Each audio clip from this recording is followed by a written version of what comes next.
Welcome to Rogue Bogues. We're here for episode 21. Pro, what's news? Bogues, what are you up to, brother? We got a lot of tomfoolery on the miss today. I can't wait. Pretty excited about it. Oh, it's great. It's been a fantastic week for playoffs. It's kind of a second note this week, but we'll get to Kwame Brown and all that going on later on. But we'll start with the playoffs. It's been, we've put all our picks in. So you've set fire to a few teams just by picking them, I guess. My friend just texted me, that's a Nuggets fan, and he's like, holy shit, why did Pro pick the Nuggets?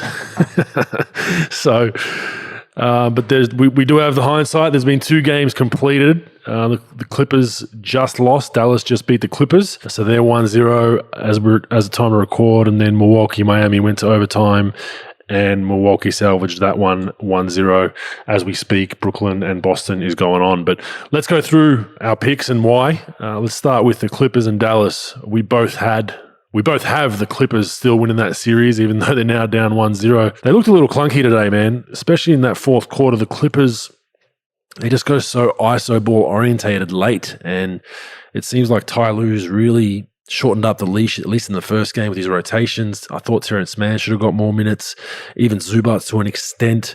But Dallas did a hell of a job, and our guy that we picked as the non-superstar that could be a determining factor, Finney Smith, had a phenomenal game. What are your thoughts on that series so far?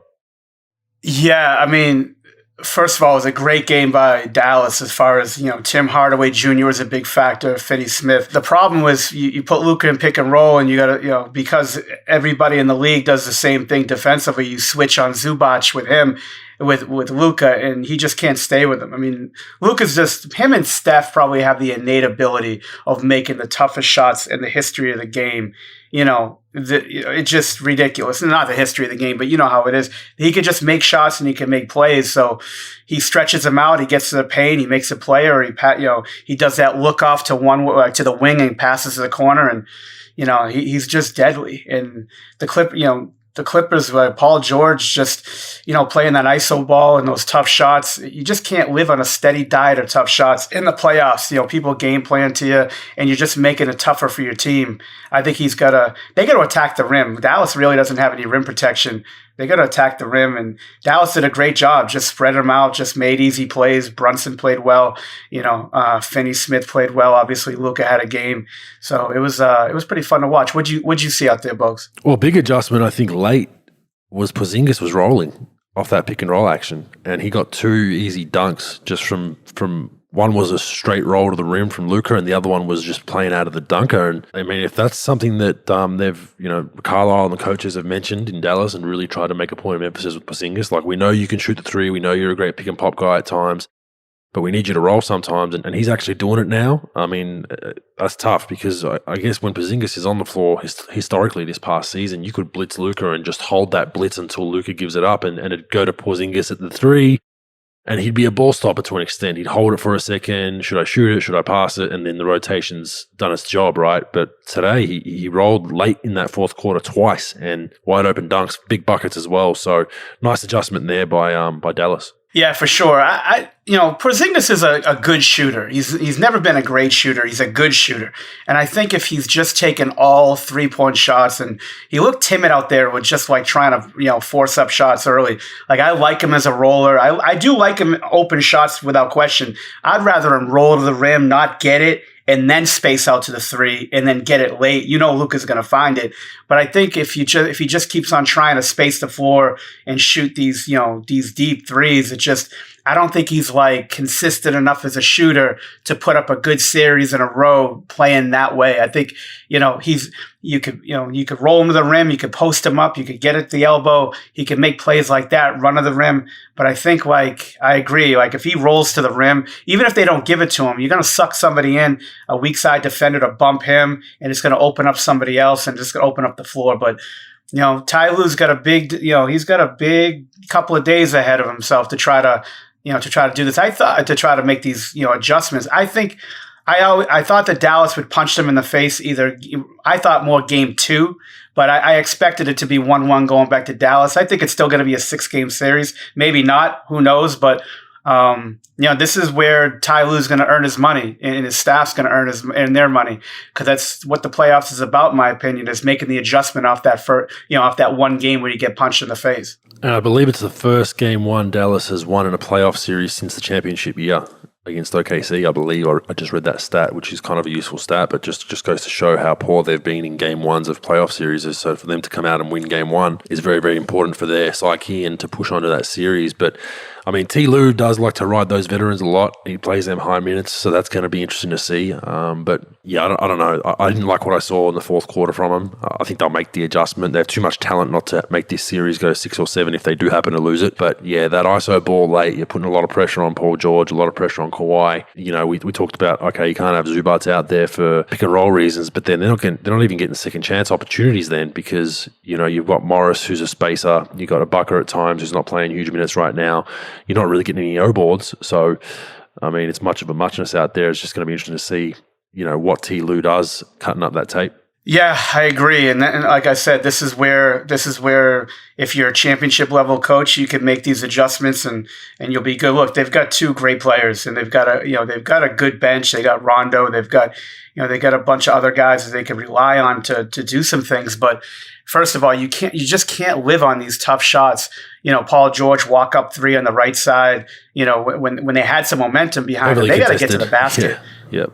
Yeah, like you got to get to the basket. You got to cut. You got to hand off and just attack it off the handoff and either get to the basket or lob to somebody else. Like you got to make Dallas work. And if you're just going to ISO it, they're just not good. Look, no offense to anybody, but there are very few players that ever lived that could just play ISO ball the whole time. Like Kawhi Leonard, I thought he can get a shot by jabbing a guy off, shot, jab, attack, get to the basket, get to the free throw line. But yeah, if you're just going to play ISO ball, it's going to be. I think Dallas. I think Dallas would definitely capitalize just because they play in rhythm. They're not an ISO. They don't play ISO besides Luka, and everybody else sort of shares the ball and attacks and spaces the floor. It's going to be an interesting series. It's going to be fun.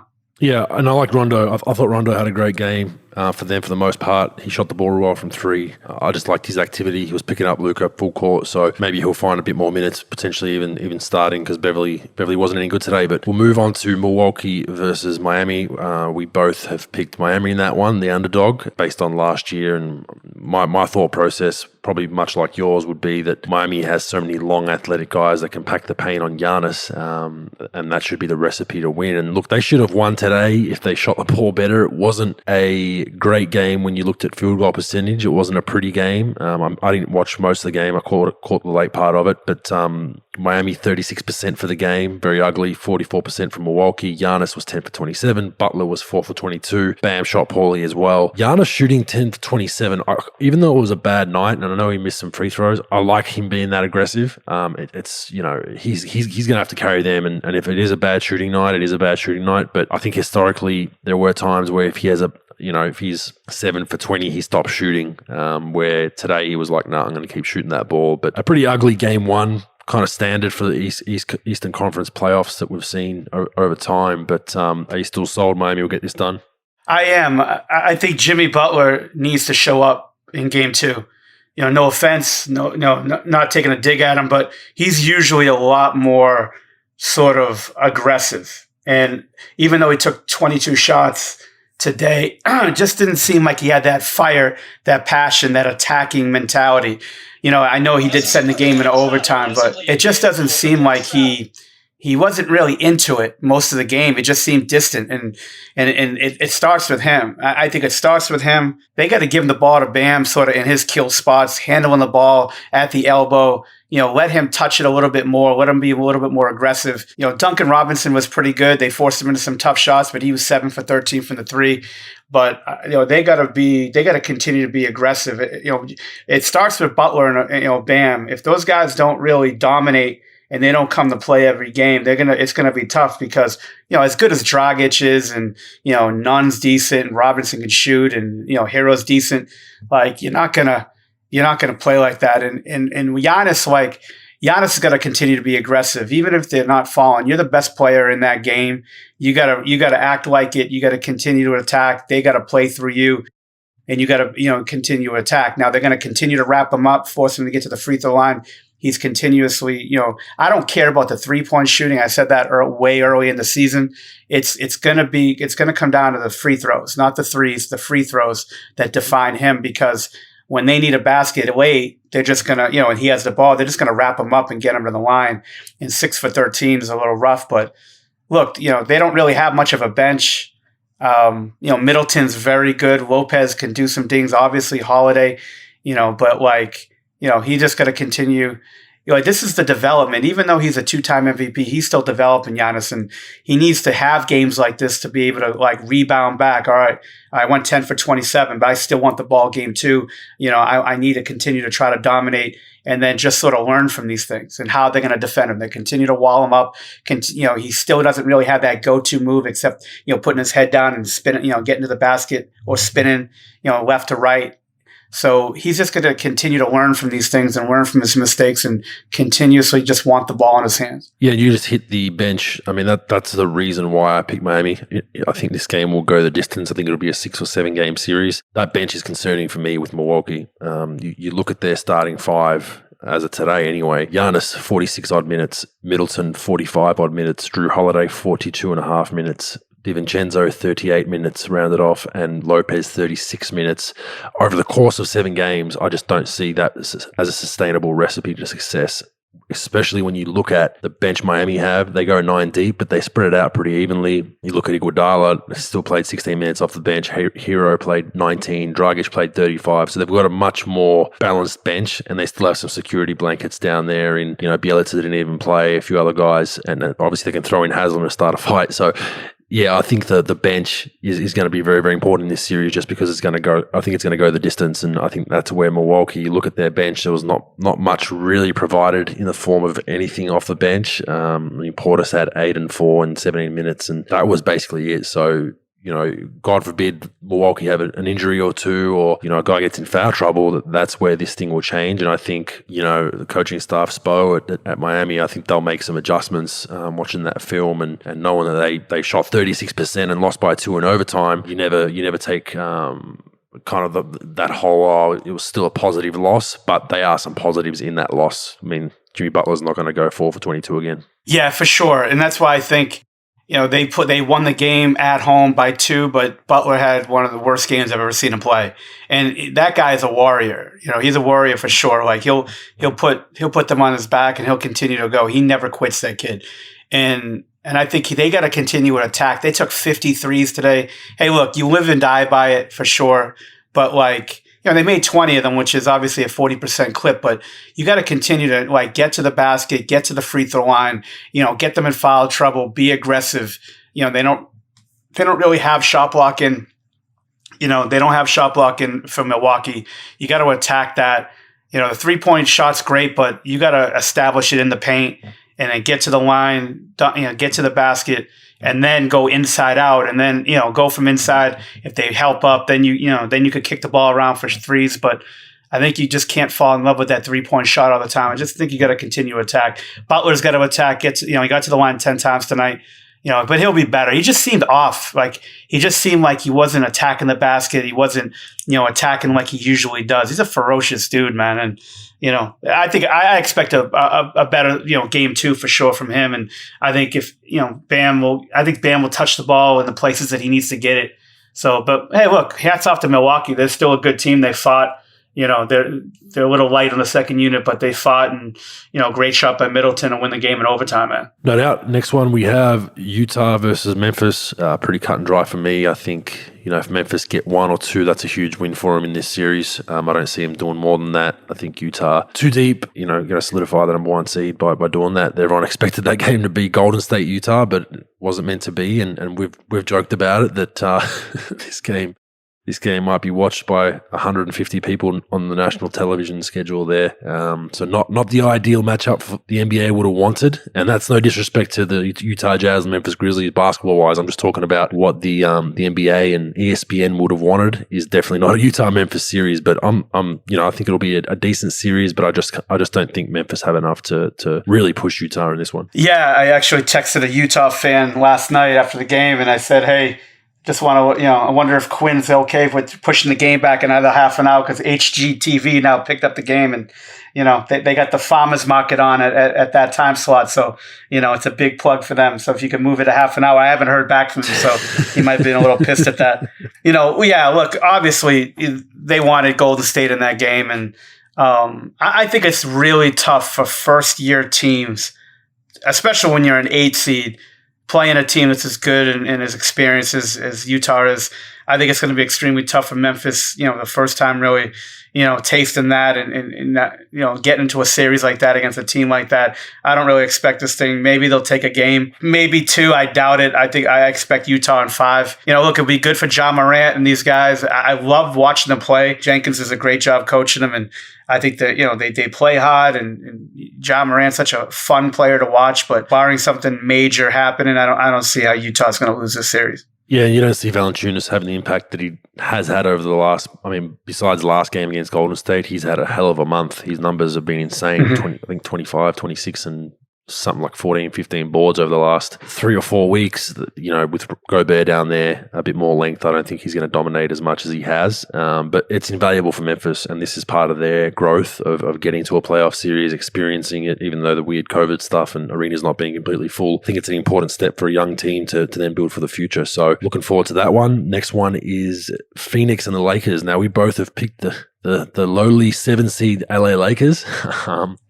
For obvious reasons. Look, Phoenix still gets our disrespect, so they have to, hopefully they prove us wrong, but I think getting LA, LeBron looks like he was starting to get his legs under him in that second game, that first game against Golden State where they put him through, and AD still looks a little limpy at times, but having this 2 or 3 days off now, they might not explode in game 1 or 2, but the more time goes on, the point you made in last week's pod is, you want to face LA right now rather than, a week or 2 or 3 weeks time, because they're going to start to get healthy and start feeling good and get in a rhythm. And I think I think Phoenix will push them. I think it'll probably be 4-2 to the Lakers though. Your thoughts? Yeah, I agree with you. I just think that the Lakers, LeBron and AD, when they're healthy, it's just so tough to beat, especially for a team like Phoenix. Look, no disrespect to Phoenix. They're a good team. They played it through the whole year. Those guys played great. But I just think the Lakers, LeBron, his experience, AD, his experience, they don't really have much of a second unit, but I think they're just a better team than Phoenix, to be honest, when they're healthy and everybody's together. Look, LeBron missed 24 out of the last 26 games of the season. They're a little bit of a different team. AD and both those guys out, they're a different team. This would be a much different seeding system if those guys were healthy throughout the whole season. So I just think that it's a little bit of a fool's gold with their record. With LA's record, I think it's going to be a 5 or 6 game series. I don't see Phoenix winning this. Then again, we didn't have Monty Williams in our top 3. He wins Coach of the Year. I didn't think they had enough firepower to get to the playoffs. Forget about the second seed. So, I'm a fucking jinx. So whatever I say, you should go the opposite. But I just don't see them. I don't see them going with it. Yeah, I'm the same. I think they'll get a game or 2 just because Chris Paul is one of the best at running a team. They still have some good role players. Devin Booker's had a hell of a year, so I think they'll get a game or 2.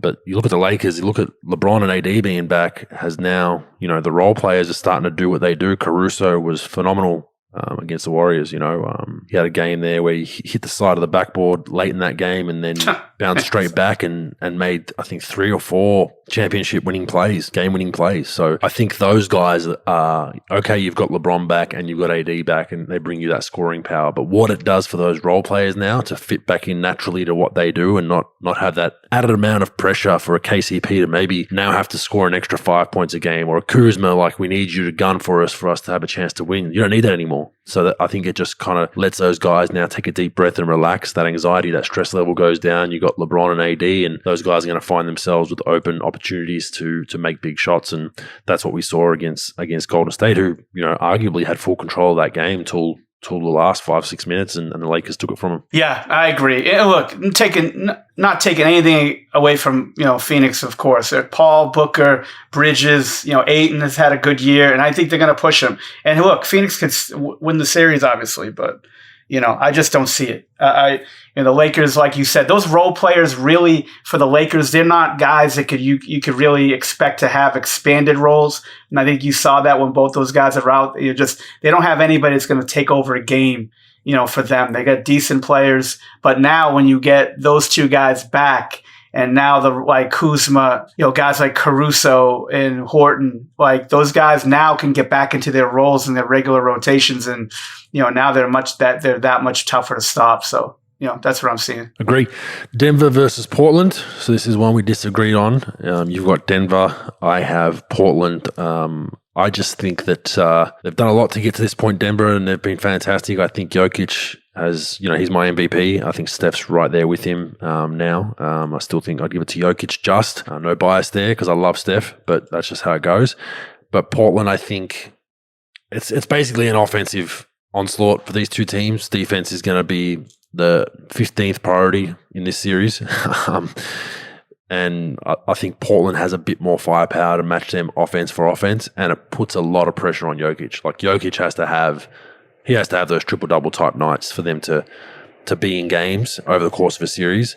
And I think Portland, you look at McCollum and you look at Lillard and now Powell, and they've got a lot of different weapons that can go for 30 on any given night, whereas I think Denver don't. And that's, losing Murray has been huge for them, a huge loss for them. And I think when the scoring dries up, and let's say Jokic has a bad shooting game or a game where they're not allowing him to get the ball out of his hands early so he can't have those 10, 15 assist games, I really worry about how far they'll go. Yeah, I agree that Portland's one of the more exciting teams to watch offensively. They just have, with Dame and their, just the regular gang, those guys are just, they're tough to stop, and they have a lot of weapons, and it's going to be tough for Denver to stop, and without Murray, it's going to be a big problem for them. But I do like the home court advantage factor for Denver. I do like Jokic because of his passing,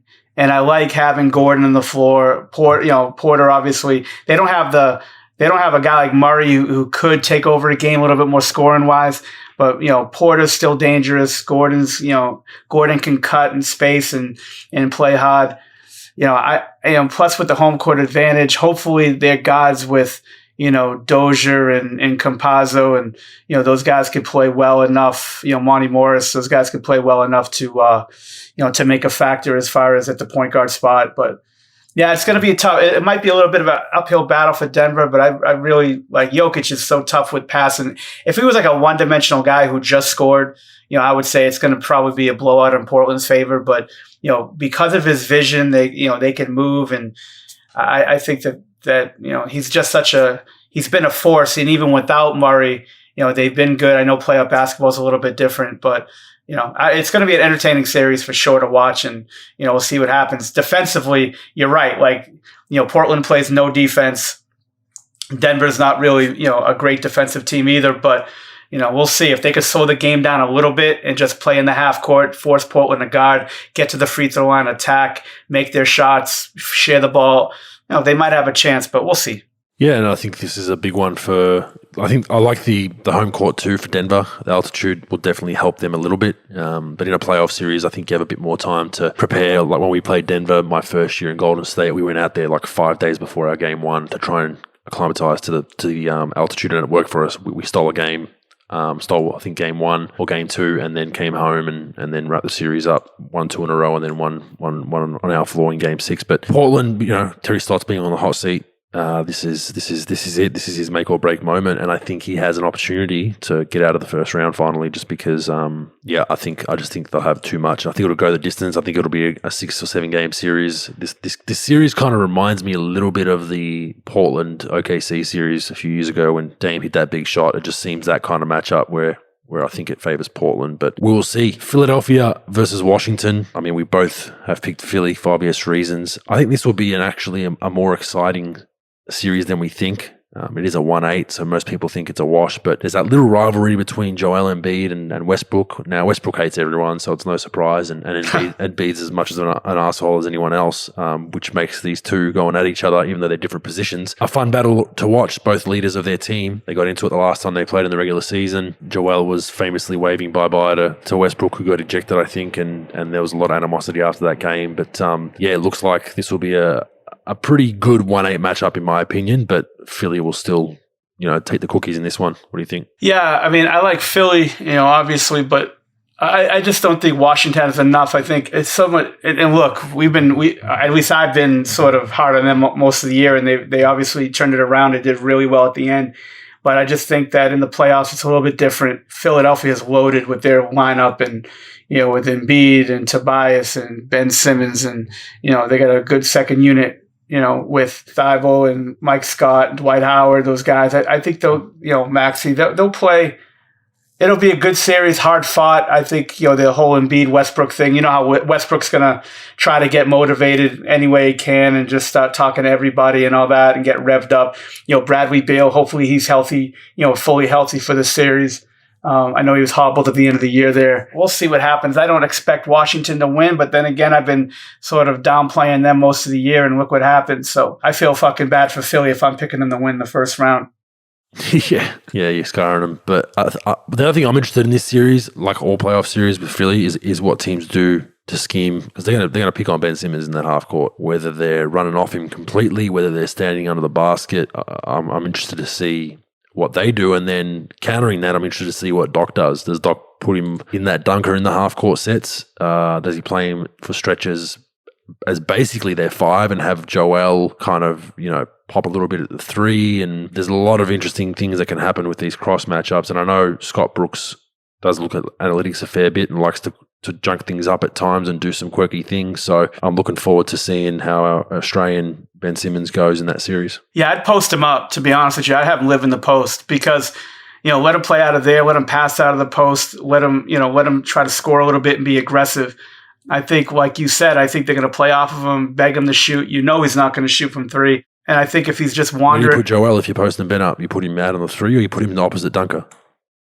I put him opposite dunker and just let him operate. With Embiid there on the floor, you're not going to be doing it all game, but you're going to try to move him around and cut him to the basket. Let him come off some handoffs and see where that goes. Get him to the basket. Let him get into transition. But you're right; they're going to be shrinking the floor, begging him to shoot and not want him to drive. And they're going to try to help as much as he can. Got to use his pass and his size to his advantage. But you can't really isolate that because it takes the ball out of Embiid's hands, and he's so good. That's my point. Yeah, it's tough to see. Yeah, it'll be interesting. Yeah, Doc's going to earn his money.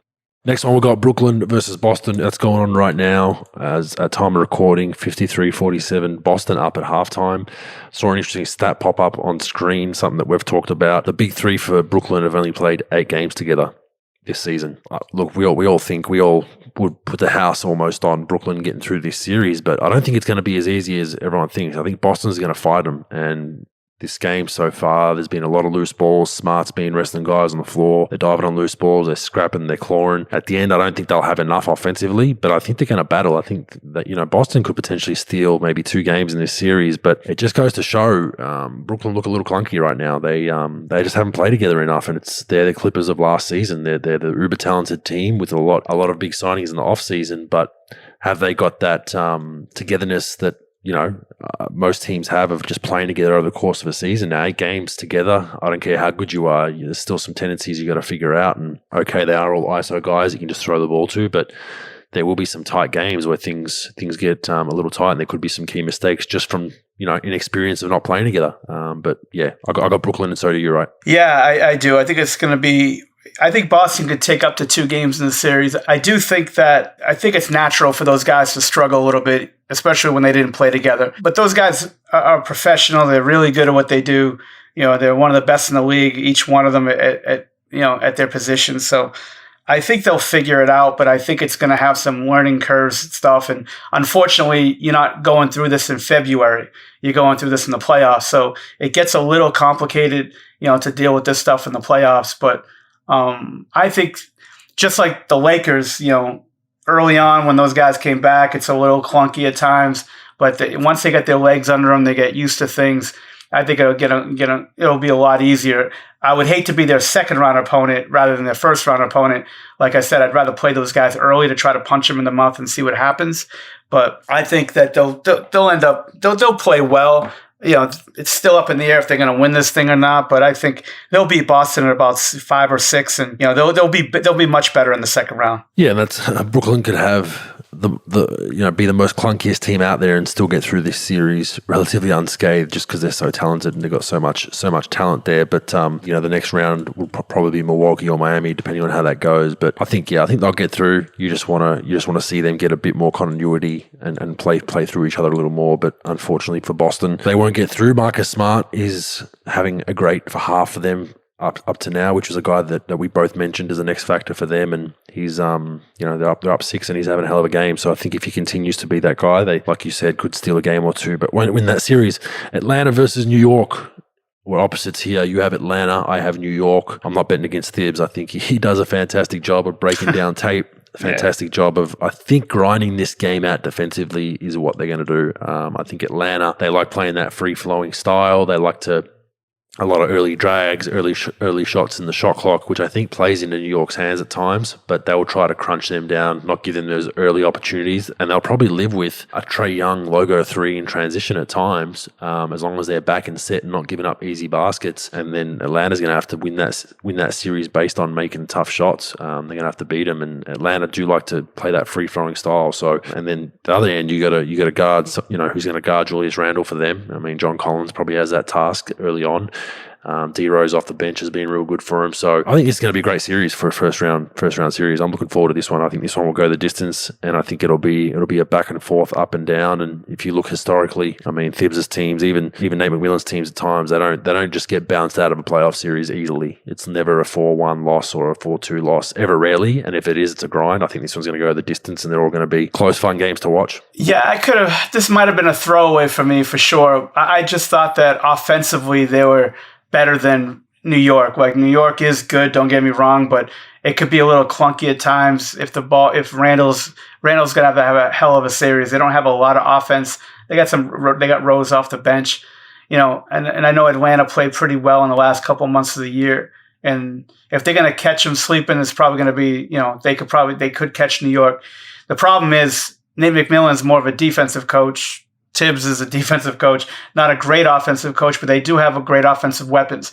Trae Young and, with Young and Collins, Capella playing hard, and, obviously Bogdanovich and, Horter, and if Lou Williams could do some damage. I just said someone's going to get snuck on in the playoffs. It's got something, not every high seed's going to win. And I think that Atlanta will have a chance to sort of, break through and beat these guys. But it'll be a good series for sure. I love watching Tibbs' teams defensively, especially how they guard pick and roll. It'll be interesting, what they do with Trae Young and how they guard him and, try to isolate him and take the ball out of his hands. And, I would force those other guys to be playmakers, on Atlanta. But it'll be interesting to see how this series goes. I think Atlanta could win. I think it's going to go 6 or 7. I don't think it's going to be a sweep by any stretch on any side. But we'll see. I hate making these fucking picks, Bogues. I'm the worst.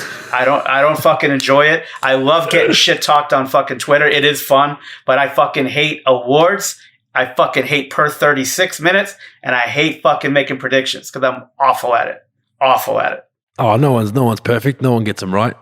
If they are, they'd be gambling on it. But I think this New York Atlanta series will be the closest thing we see to 90s, early 2000s East Coast basketball for this era. Because I think it's, I would guess there'll be a few games that don't go over 100. Because as you said, both two defensive-minded coaches. There'll be a lot of holding, grinding, grabbing. So it depends how it's refereed, obviously. But this could potentially be a series where we have a few games in the late 80s, early 90s, I think. Yeah, I agree.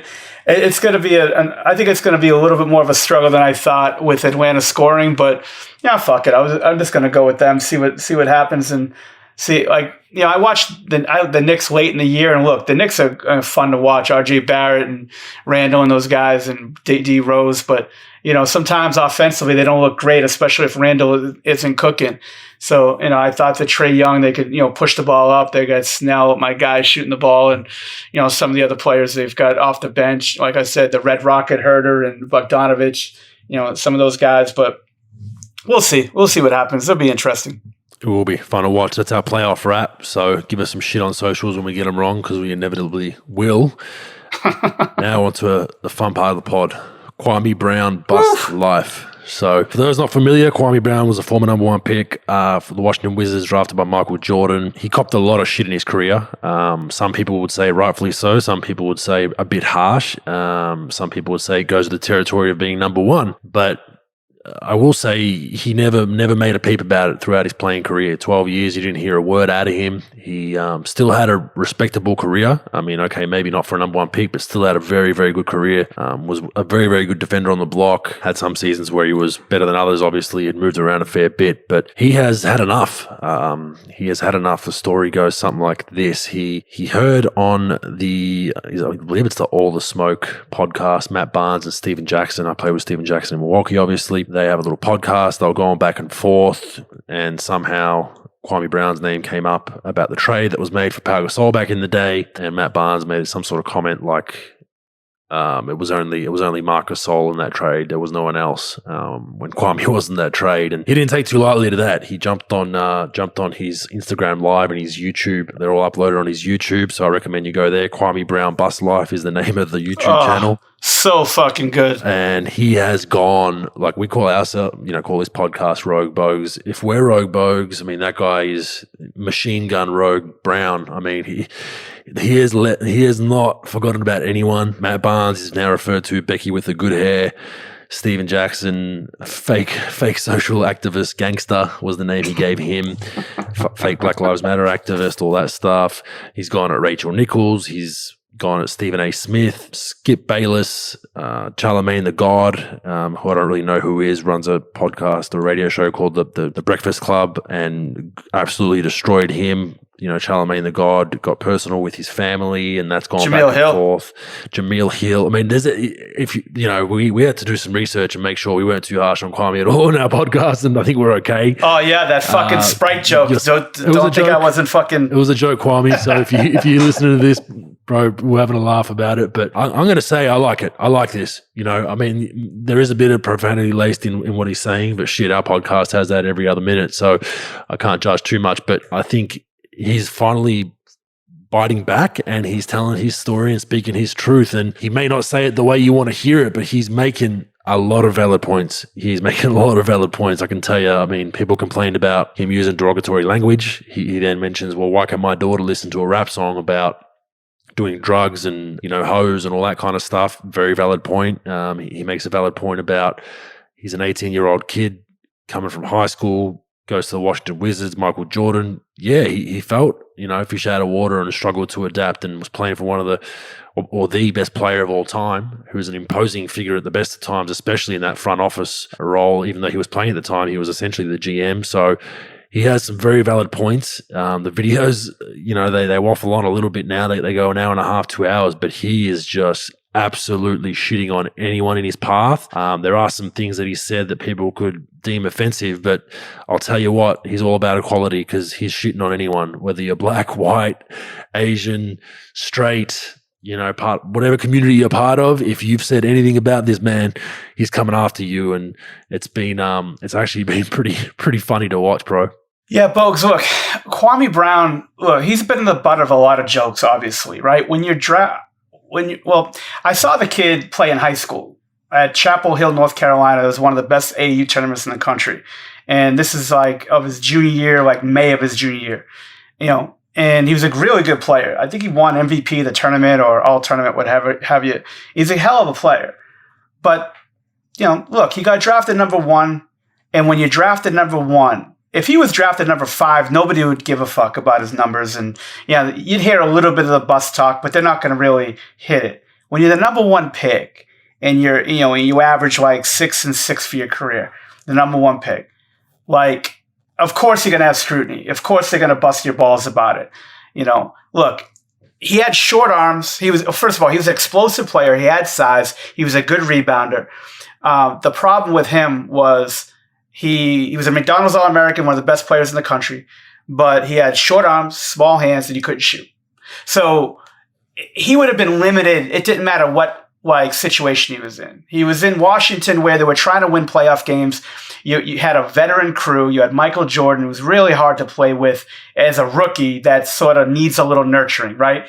And look, I think it's great to play with someone like that to toughen you up. But when you're a high school kid and you're trying to make it, you've never been in the pros before, you had no experience except playing in high school. Like if he played for the Clippers back then, or he played for a team that was just bad team, and, I think he could have been like a 15-8 kind of guy. I don't think he'd ever be a star, but he could have been like a 15-8, but he didn't.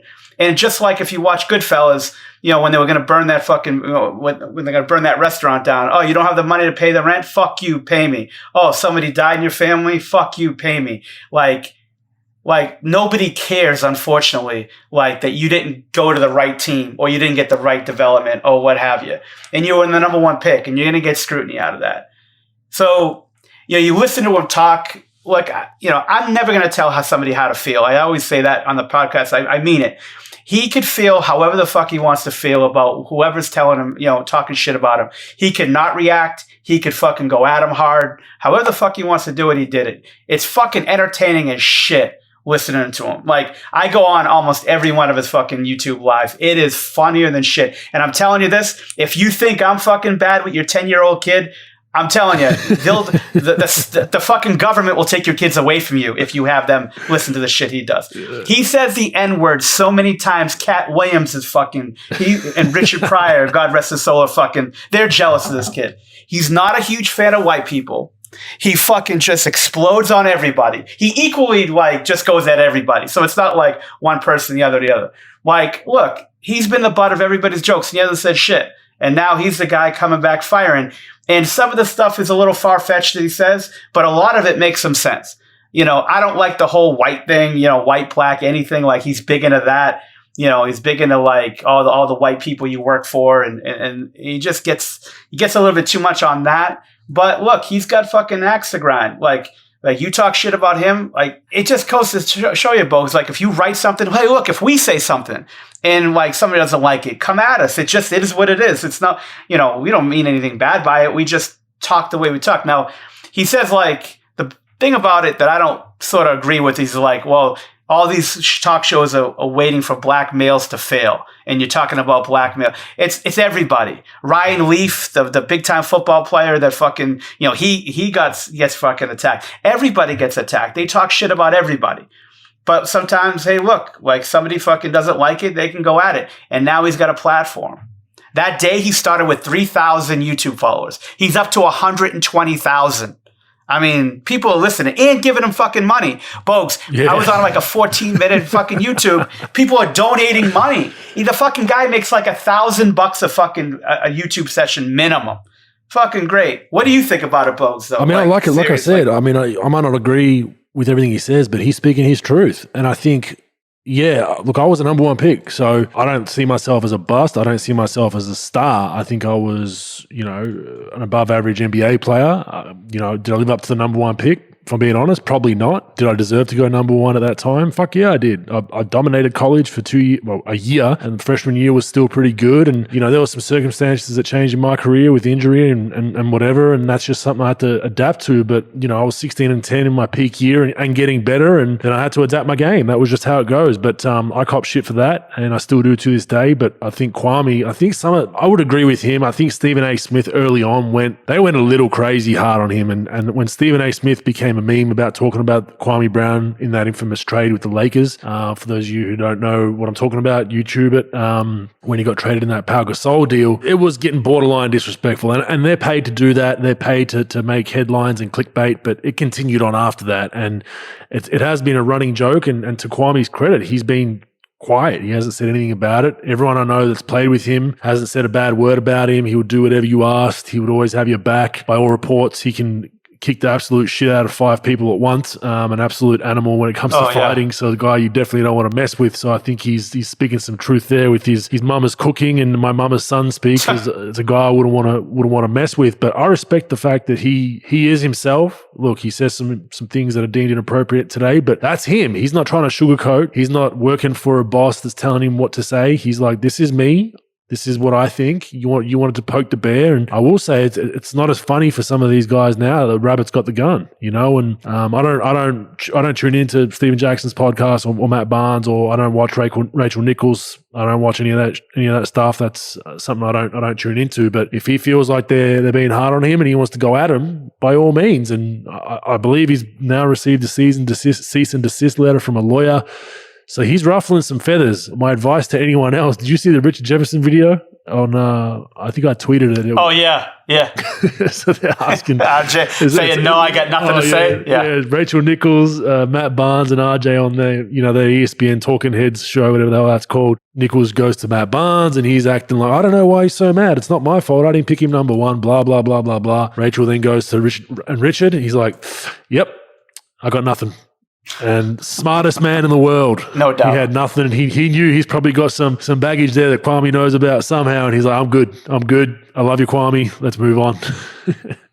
They got, Bogues, like back in the day, look, reporters could say whatever the fuck they want on players. Hey, look, a lot of time it's accurate. A lot of times they just evaluate you. And like, he's mad that like they go off on people and they talk about players and it's a negative light. Let's be honest. If there wasn't any negative talk about players, white, black, red, brown, yellow, any player, like there'd be no fucking sports media. That's what sports media, like, it's all about drama. It's all about backdoor stuff. It's all about like who's getting traded, the shit that goes on in the walk. Like that's what they want to hear. That's what people tune in for. So yeah, like I understand that sometimes it's it's unwarranted and it's a little unfair at times.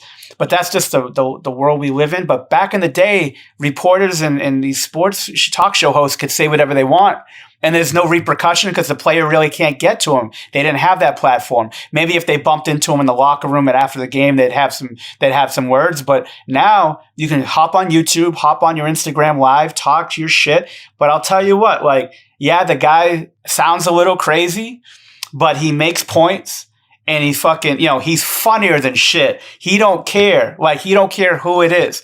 Like, I don't think he's crazy. I don't think he's I don't think he's just, it's his turn to talk and let him say whatever he says. He doesn't make sense on everything that he says.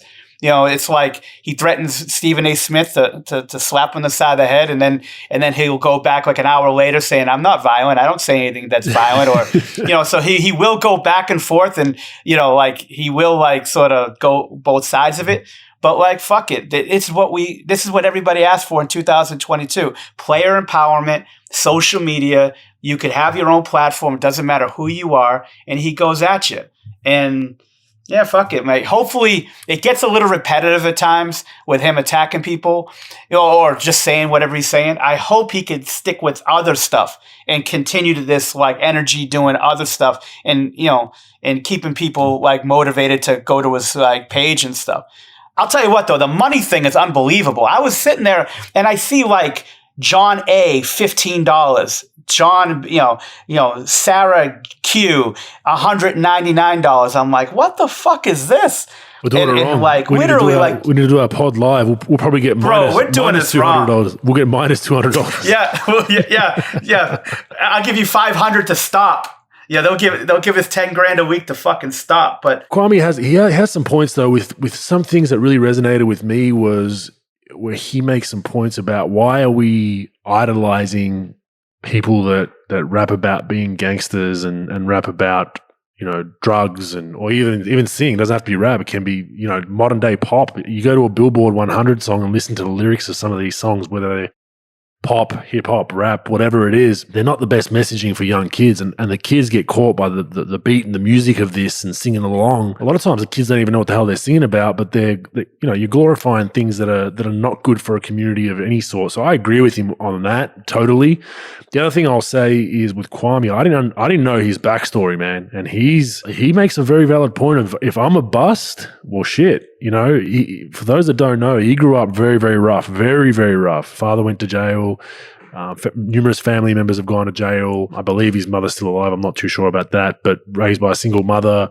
He mentions on his own video, he basically lived in a trap house, which is a crack house essentially. Police would come and raid the whole house and have him in handcuffs for 3 or 4 hours, destroy everything they had in the home, turn it upside down, and then just leave with his mum, and he'd be stuck there by himself. For him to succeed and become a number one pick, he has a good message there. Like if I can do it and I haven't made an excuse, which he's hit on his YouTube channel, I think that's a story that should be told as well. Like we don't really hear about Kwame's story of his upbringing. I think he's hit it out of the park if that's true, that he's had that rough of an upbringing. So I would agree with him. Okay, he didn't live up to the number one pick, but he's 12 years in the league, made 60, 70, 50, whatever he made, $1 million.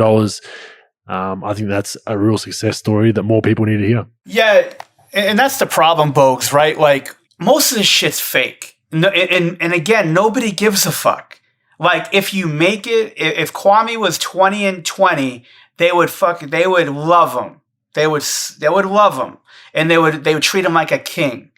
And because he didn't make it, he made it, but because he wasn't a star, he was a butt of everybody's jokes. Nobody really bothered to get his story. Look, I probably said Kwame Brown jokes, no doubt about it, in my time. But like being a bust as far as a first pick, because again, that first pick stigma. But like nobody talked to him. Nobody talked to him. And sometimes it's a rough business in the pros because, like, again, if you've been around this, I've been around this. I've had assistant coaches that loved fucking players, worked them out 8 times a fucking day. Then they get out of the lineup and somebody else gets in the lineup. They fucking ghost that kid. Yep. I've seen that happen 1,000,000 times. And I guarantee that shit happened to him. They're these young kids that get mistreated. And look, I don't feel all that bad for the kid. He's an NBA pro. It just didn't happen for him. But he made $65 million. He figured out how to make it. He's a good kid. I spent a couple of months with him in Chicago working with him. I loved my time with him. Didn't say much. He was a little introverted, smiled a lot, did whatever you asked him to do. But like when those guys don't make it and they're not stars right off the bat, especially at the first pick in the draft, look at Darko Milicic and look at some of these other guys like that went top 3, top 4, supposed to be a stud and just didn't make it, right? Like then the coaches stop working with them as much. They become a butt of everybody's joke. No one really takes them serious. They're like those ASPCA dogs when you hear Sarah McLachlan playing on those fucking commercials. They're that's how they're treated. And then they go the rest of their career and they're sort of in a downward spiral as far as what they can do. Like I said, I think he could have been 15-8. If you took him by the hand a little bit, hey, look, not every player needs to be taken by the hand. But some players do, especially an 18-year-old kid that just got drafted who only played high school down in Georgia. You gotta talk to that kid every day. You gotta encourage him. He's gonna have those bad nights, and then you're gonna encourage that. Look, they were looking for a playoff spot. MJ, look, he only had a couple of years to play. MJ wanted to maximize those years, so he wanted to win, and he's a competitive dude. He's not gonna wait for a guy like that to develop.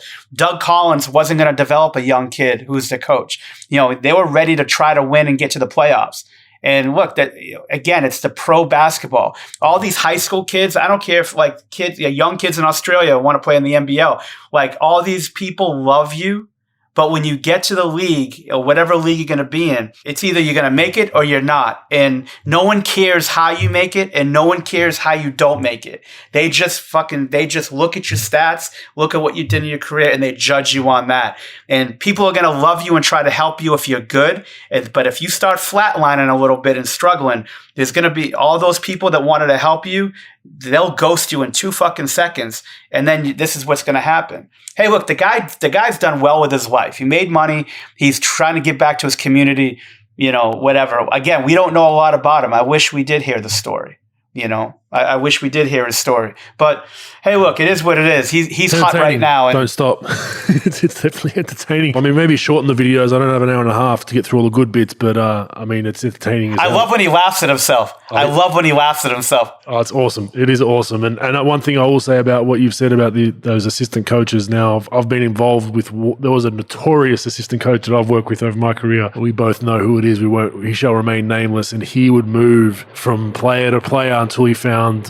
Basically, was their rebounding coach or workout guy, and somehow he would just... No, he passed them the ball. I know the guy. He passed the fucking ball. You know what I'm saying, he doesn't say he started off when he first got to a certain team. He started off with just, trying to figure out who was the guy on the team and then lashed himself onto the two superstars and he's kept his job ever since and gets probably some credit that he probably shouldn't get, but that's the, like you said, that's the industry. I know he was working with some players that didn't pan out too well or weren't playing too well, and then all of a sudden I come to the gym one day and he's no longer rebounding for them, and I'm like, oh, that's kind of interesting. I'll just make a mental note of that, and all of a sudden he's rebounding for that guy who's playing the bulk of the minutes and getting the most of the shots. Shocker. But that is the brutal reality of the NBA. Maybe you should have worked on your dribbling routine, your half-court shot.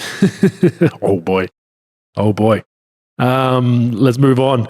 Kwame will keep watching. Keep those videos coming. Great content. We love it. And Matt Barnes, Steven Jackson, if you guys get to Atlanta soon to see Kwame, live stream that fight. We want to see it. Okay, so one thing I found interesting was NBA Digital announced an NBA Bet content initiative, which will feature the debut of a weekly NBA TV show about betting and betting-focused content across NBA.com, the NBA app, and NBA social platforms. Now, why did I find this interesting? I just did an event last week. A lot of you would have saw on social media. You saw it pro. It was at Bondi Beach. Mm-hmm. It was a launch party for Hennessy. Hennessy, the official spirit of the NBA. That's the first official alcoholic beverage bar beer that has been allowed to sponsor the NBA. So the NBA is pivoting. David Stern had some strict rules. He refused to do hard alcohol. He refused to do betting. Is the NBA doing all right, pro? We're starting to see some rule changes now. They've got an official spirit, which is fine. I've got no issue with it. And the NBA, the betting thing is an interesting one. To actually have a dedicated show around betting, pro in Australia, we have sport gambling is fully legal here. Every sporting telecast you watch has betting odds, to the point where they actually had to put some rules in as to when and how long you can play ads, because like for a while, man, it was like even on the news when they'd preview what games were coming up, it would have the bunny odds for each team. And that's how kids ended up. As a kid, I grew up, it was like, let's say Melbourne versus Sydney playing the football. I knew who was the favorite just because of betting odds. As a 9, 10, 11-year-old kid, I'm like, it's probably not the right thing to do. But how do you see all that, bro? Betting now involved in the NBA, and they're going to officially spruik it. Bogues, money just everything's revolved around money. Everything, and it's a multi-billion-dollar industry, and the NBA wants to capitalize on it. It is what it is. There's nothing really we could do about it. It was coming 8-10 years ago, where you knew that it was going to start coming into the NBA and trickling in, because there's so much money to be made in everything with fantasy sports and and prop betting. It's big on the Super Bowl and football in America. Like it's just too much. It lines on it. Like you start seeing lines on every game. You start seeing the over under odds, this and that. And you just knew it was going to happen. It's just too much money to be made. And, as they're going to legalize gambling more in the States, and there's only a few states in the United States that, does gambling. It's funny, like Adam Silver came to talk to the Mavericks my last year there. And he was saying about like how New York, it's not legal in New York, but it's legal in New Jersey. So people would bet on their app on their phone, but they'd have to drive over the bridge to get to New Jersey to bet. And they made, this a few years ago, this New Jersey betting establishment opened up, a casino or whatever it was, and it made as much money as like almost most of the sports betting in Vegas. Those casinos, like. It's a huge thing, and you expect the NBA to do it. Look, David Stern was all about holding the line. Like he had some sort of the way that he felt as though the league should be run, and he was going to hold the line on that. Adam Silver is more like player friendly. Wants more people to like him and wants to open up a lot of these revenue streams. And his big thing is going to try to get that BRI up as much as he can. And, that's what he's trying to do. As far as the alcohol thing, same thing. Like, look, everything's for sale, Bogues. Everything's for sale for a price. And if you're willing to give enough money, the NBA is going to say yes to it, to an extent, of course. So it doesn't really shake me at all. I'm not really surprised about it. Yeah, I'm not knocking it. I have nothing against it, to be honest with you. I think I'm not one of those guys that's like, you should ban this, you should ban that. I think the people that get fired up about betting on TV, alcohol, all that kind of stuff, that's your job as a parent to talk to your child about. Right. So you need to have those conversations with your kids. It's not up to LeBron James or, Michael Jordan or whoever it is. My son saw him smoking a cigar, so now he wants to smoke a cigar. No, it's up to you to tell your child, when you're an adult, yes, but as a child, that's bad for you. These are the reasons why you don't do that, X, Y, Z. And I think we lose sight of that. But look, if the NBA is going to make money out of it, so be it. If I have no issue with freedom of choice. I think we get to a slippery slope once we start trying to tell government that we need to ban fast food ads because it's bad for our kids, or we need to ban cigarette ads, or whatever it is. It becomes a real slippery slope because then the government's going to start dictating what you can do with your everyday life. Whereas I think that's your own personal responsibility, number one, and number two is it's a parent or an adult's responsibility to tell a child what's right or wrong. Yeah, I agree. I agree. And look, if it's not going to be one thing, it's another. If it's not gambling that somebody could fall victim to, it's going to be drugs, or it's going to be alcohol, or it's going to be cigarettes. It's going to be one of these things. And as parents, we got to continue to try to try to shield our kids the best and educate the best we can. As far as the NBA, look, they're going to do what's best for the NBA. We know how they make their money. We know how the money's split. And we know how the players try to get their inflated salaries is how you got to inflate the money that's coming into the kick, and everybody's trying to make as much money as possible. So everybody gets rich on this thing and continues this thing going forward. And gambling is just too much money. It's, too much money going to everybody else's hands, and they're trying to get a piece of it. So, might as well, Yeah, I agree. I mean, I think it is what it is. Like I said, we'll watch that space. It will be interesting to see how they run that show on NBA TV and how they spruik all the odds. But looking forward to seeing how they play that. One thing you sent me is Overtime Elite have signed two brothers, Matt and Ryan Bewley. I pronounced that right, but apparently Matt is ranked number 3 by ESPN for the class of 2023. Ryan ranked number 12. They'll both forego high school and college eligibility. Are they juniors in high school? Is that right? Yeah, so they're going to go, from what I believe, they're going to go junior and senior year. Wow. At Overtime Elite, and they're going to forego their college eligibility and sign with them. Sign with Overtime. 7 figures over the 2-year range of the deals. So assuming $500,000-$600,000 a year, that's a pretty big pay packet for, a 10th grader. Essentially, you're doing pretty well if you can get that out of 10th grade. But it just shows you they've got some cash if they're willing to pay this. They've got two brothers who are ranked, the top 25 high school for class 2023. Maybe it's the start of something special, and we've spoken about the Overtime Elite and looking forward to seeing how it's going, and this is a pretty good start for them. Yeah, the problem with that, Bogues, is look, they start this thing in September. They got 3 people signed, and a kid that's supposed to go to LSU said no to them because he didn't want to play, because all they're going to do is play against prep schools, international teams. They'll probably play against junior college teams. They're going to be in Atlanta, and then I heard they're going to go to LA as well. There's going to be 4 teams. They're trying to get 30 kids, 35 kids to get signed. And again, I just worry about the structure. I worry about the development.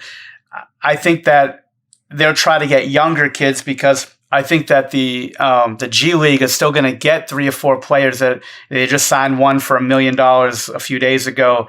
They're going to start. They'll keep signing players. And look, the G League's not perfect, but at least they'll play against G League teams. They'll play against the people who sign into the G League. It'll be a more competitive environment where you're only playing against prep schools, and you don't know about the medical or the development you're going to get. And the problem that's going to happen, Bogues, is a bunch of these kids might say no, and then the players that are supposed to sign with these mid-major schools, these smaller schools that really need to go to college for 4 years if they want to become a professional athlete, maybe overseas or even a G League player, they're going to sign with these guys for $100 grand, $150 grand, and then what's going to happen to them once their time's up?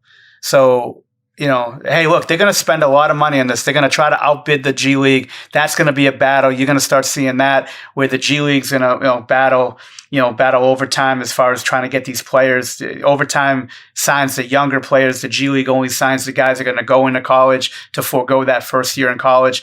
It'll be interesting. I just worry about the kids. I do. I think it's great that they're going to make this money. Don't get me wrong. But again, we talked about Kwame Brown earlier. If this shit ain't done right with these kids and they develop the right way, if it's going to be a glorified AAU team with not a lot of structure, and yeah, you get paid, but if you're not really being educated on how to be a pro and how to do these things and these life skills that you need, that's why I think college is good for the kids. Yeah, obviously they're not getting paid or whatnot, but they get the social aspect. They get they're playing in big games. They get a brand based on that. We talked about before about the fan base of the college. They got a good structure and a good support system. Where I just worry about how this thing is going to be structured, and I worry about how many players they're going to sign. If this is going to be a structured league for these kids, nobody knows. That's the thing. They do have money behind them. All they want is content. They're just going to try to get the content, try to put the stuff online. They're going to try to put the stuff on Instagram and YouTube and every other social media, outlet they can. But I just worry about the kids on this stuff. They'll make a lot of money, but I'm not worried about the top kids. These two guys are highly ranked kids that they'll probably be fine. But I'm not worried about those guys. I'm worried about the mid and the lower guys that sign in this league because they're forced to try to go down their list if they're not getting people. And then what happens to those kids once their time with overtime is up? Yeah, and the support network, you make a valid point. The support network around them, player development coaches, mental health, people that can help with mental health or adjustment, life away from home. Do you know, have they mentioned anything around what would one of the lower paid guys get? Is there a floor that they can't go below? Or I heard it starts at six figures. So I heard everybody gets $100 grand or more. Minimum, so they could give them whatever they want. Yeah. So they get about $100 grand. Yeah. So it's like, let's say there's a guy that's ranked 150th on the high school ranking. They couldn't give him 50 grand to drop out, could they? Probably not, but to be honest with you, they probably can't. I mean, how? What kind of fucking moron would do that? Although there's a lot. Yeah, there is a lot. I know people are desperate. Bro. Yeah, and like you said, that team needs to fill their roster, and time is of the essence. Like you said, September, if they might only have 2 teams that are eligible for the league. Yeah, I agree. Look, it is what I don't know. I just like I said, those kids are gonna get fucked in the deal. The lower end kids that need college, but. Yeah, it's unbelievable though, man. 7 fucking figures. Imagine a 16-year-old kid with 7 figures. That's nuts. Living at home still, mum doing your laundry and cooking for you. You just got a wallet full of cash. Mum is cooking, brother. Mum is cooking. My mum is son. I caught some numbers on the ESPN telecast of the Lakers-Warriors game, which we'll talk about in fact or fake news, but just wanted to mention this quickly. Caught my eye. The playing game, Lakers versus Warriors, average audience of 5.618 million viewers, peaking at almost 6.2 million. That's up from 190% versus 2020 playoffs. It was the most watched NBA game on ESPN since the 2019 Western Conference Finals, which I believe was Golden State and Houston when I was there. So that's pretty interesting that a playing game has accomplished their greatest numbers. It goes to show you that 2 big markets get the eyeballs. Yeah, I mean, it's you hear all this stuff. I don't know who to believe with the ratings and things. Ethan Strauss does a great job sort of breaking that down as far as trying to give accurate numbers on that. But it's unbelievable that a playing game is their number one hit. But again, that's why that 1 and out deal. Sometimes series I like series. Don't get me wrong, like a 6-game, 7-game. But that one, so the NCAA tournament, win or lose or go home sort of scenario, I think people like to tune into it. So it's It's interesting. What do you think about it, Bo? Oh, for the aficionado, you're right. For the basketball rabid fan that loves basketball, 7-game series, more basketball the better, right? But for a guy that's or a girl that's on the fence, likes basketball but isn't in love with it, no one's watching a whole 7-game series, especially the first round of NBA playoffs. You're going to watch, like, you're not watching a 1 versus 8. You're not going to be like, I need to watch every one of these games. You're generally going to watch. Yeah. If it goes 5, 6, 7, you're going to watch the tail end of those playoff games, and we see that with ratings that the spikes go up towards the end of a series if it happens to go 6 or 7 games. If it's going to be a sweep, man, those numbers drop off for game 2, 3, 4, 5 because, or if it's going to be 4-1, they drop off because people know, look, Brooklyn's going to beat Boston or Philly's going to beat Washington, whatever it is. So I liked it. I think the play-in was a huge success for the NBA. I give them credit for thinking outside the box a little bit and trying something new. Like we've mentioned, it has limited tanking to only 2 or 3 teams in each conference now rather than 7 or 8 battling for it. I like that. And the games were pretty much competitive. The Memphis Golden State game was competitive. The Lakers Golden State was competitive. East Coast, not so much. Their playing games were all pretty much blowouts for the most part, so that they weren't too close. But I liked it. I think it was a success, and I think we will continue to see the playing game be a yearly fixture for the NBA. Yeah, I agree. I sent a video to you during the week, something I just wanted to touch on real quick. It's for those with Twitter, at Randy J. Cruz, Cruz. He tweeted an intro of the 1992 Knicks versus Bulls Eastern Conference Finals. The TV intro of what was played back then, and it was basically the whole storyline of Patrick Ewing getting hurt in that series, Michael Jordan struggling a little bit, Michael and Scotty versus Patrick and John Stark, all that kind of stuff. And it was just something, I don't know if it was unbiased because it was, how old was I then? 9 years old.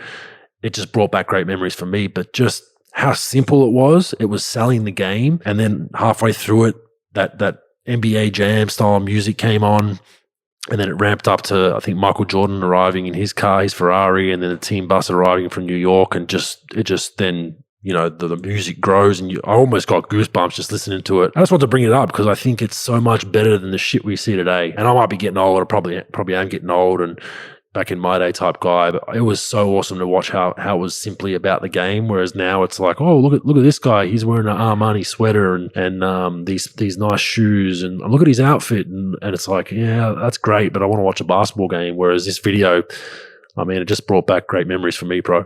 Yeah, Bogues, that was an unbelievable time in the game. It's funny, like the marketing was okay. It was decent. It was getting better. They were trying to do more. But like, it was about the game. It was about the teams. It was about, it was about the marquee players, of course. And that's it. It was sort of like, it was that's what they were pushing. Now it's like it's just pushing some of the other stuff, the individual, like you said, what they're wearing, or what this person said about this person on social media, or what the trade bait, or, anything sort of, like back then the marketing was okay, product was great. Now the product is okay, and the marketing, that's all they care about is marketing, and it's a little bit less enjoyable. Because it's just sort of about, a lot of the times it's about the wrong fucking thing. And instead of just being about the game and just getting excited about the game, now it's more individualized. It's more like the player.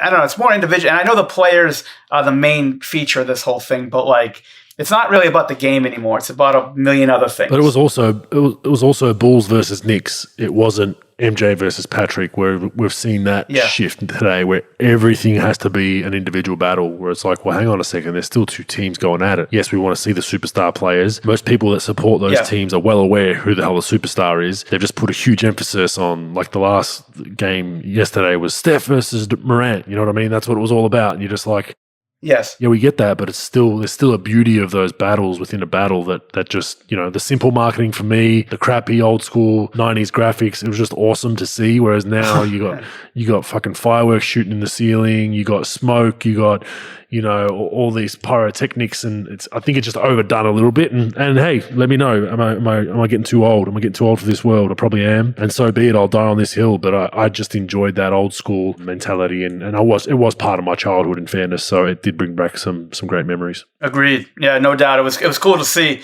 It's just like, it just tells you it goes to show in anything, simplicity is the best thing. It is. And just simplicity. Just be simple. No, you don't need fireworks on fucking everything, man. Stick that to once a fucking year.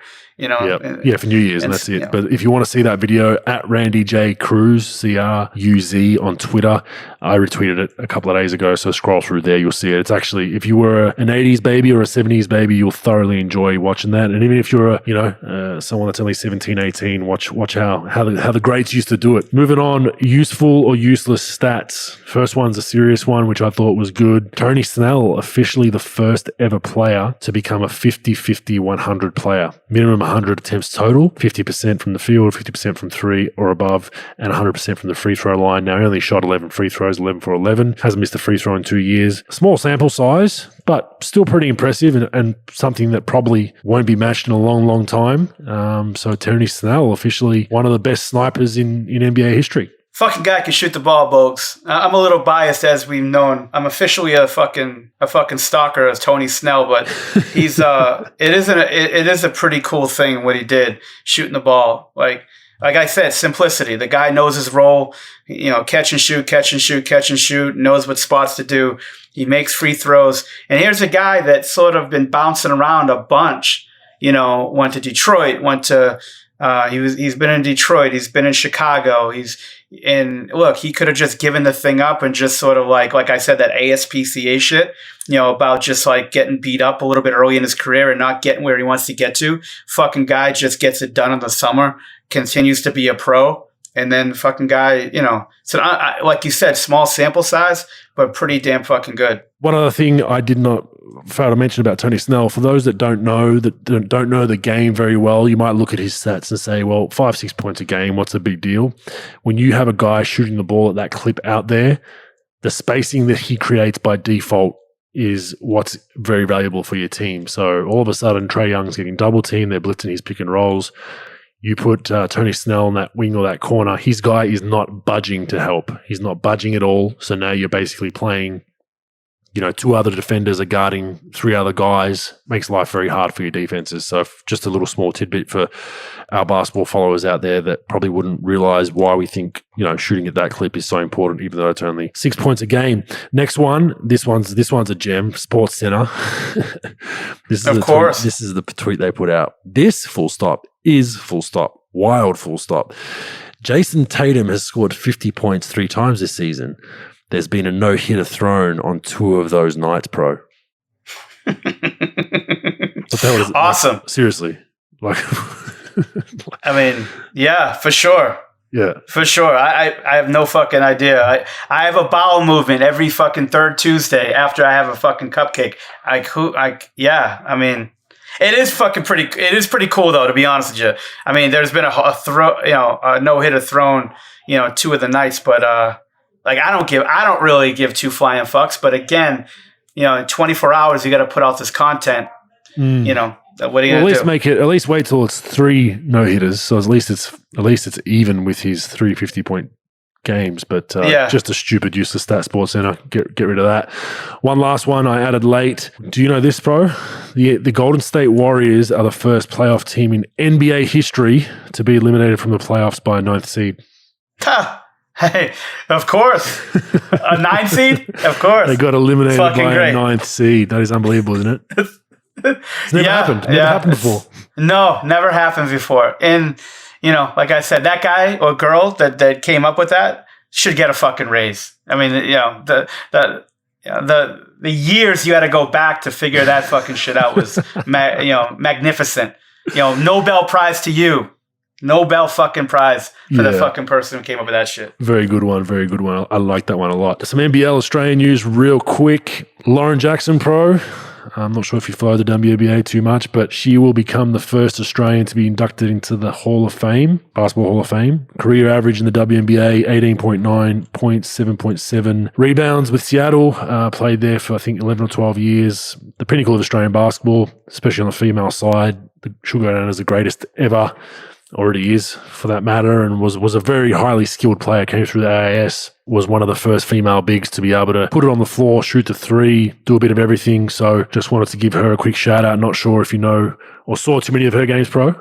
I did not. I did not. I don't follow the WNBA as much as I should. But hey, look, anytime you can get into the Hall of Fame, averaging 19 and 8, basically, my hat's off to her, man.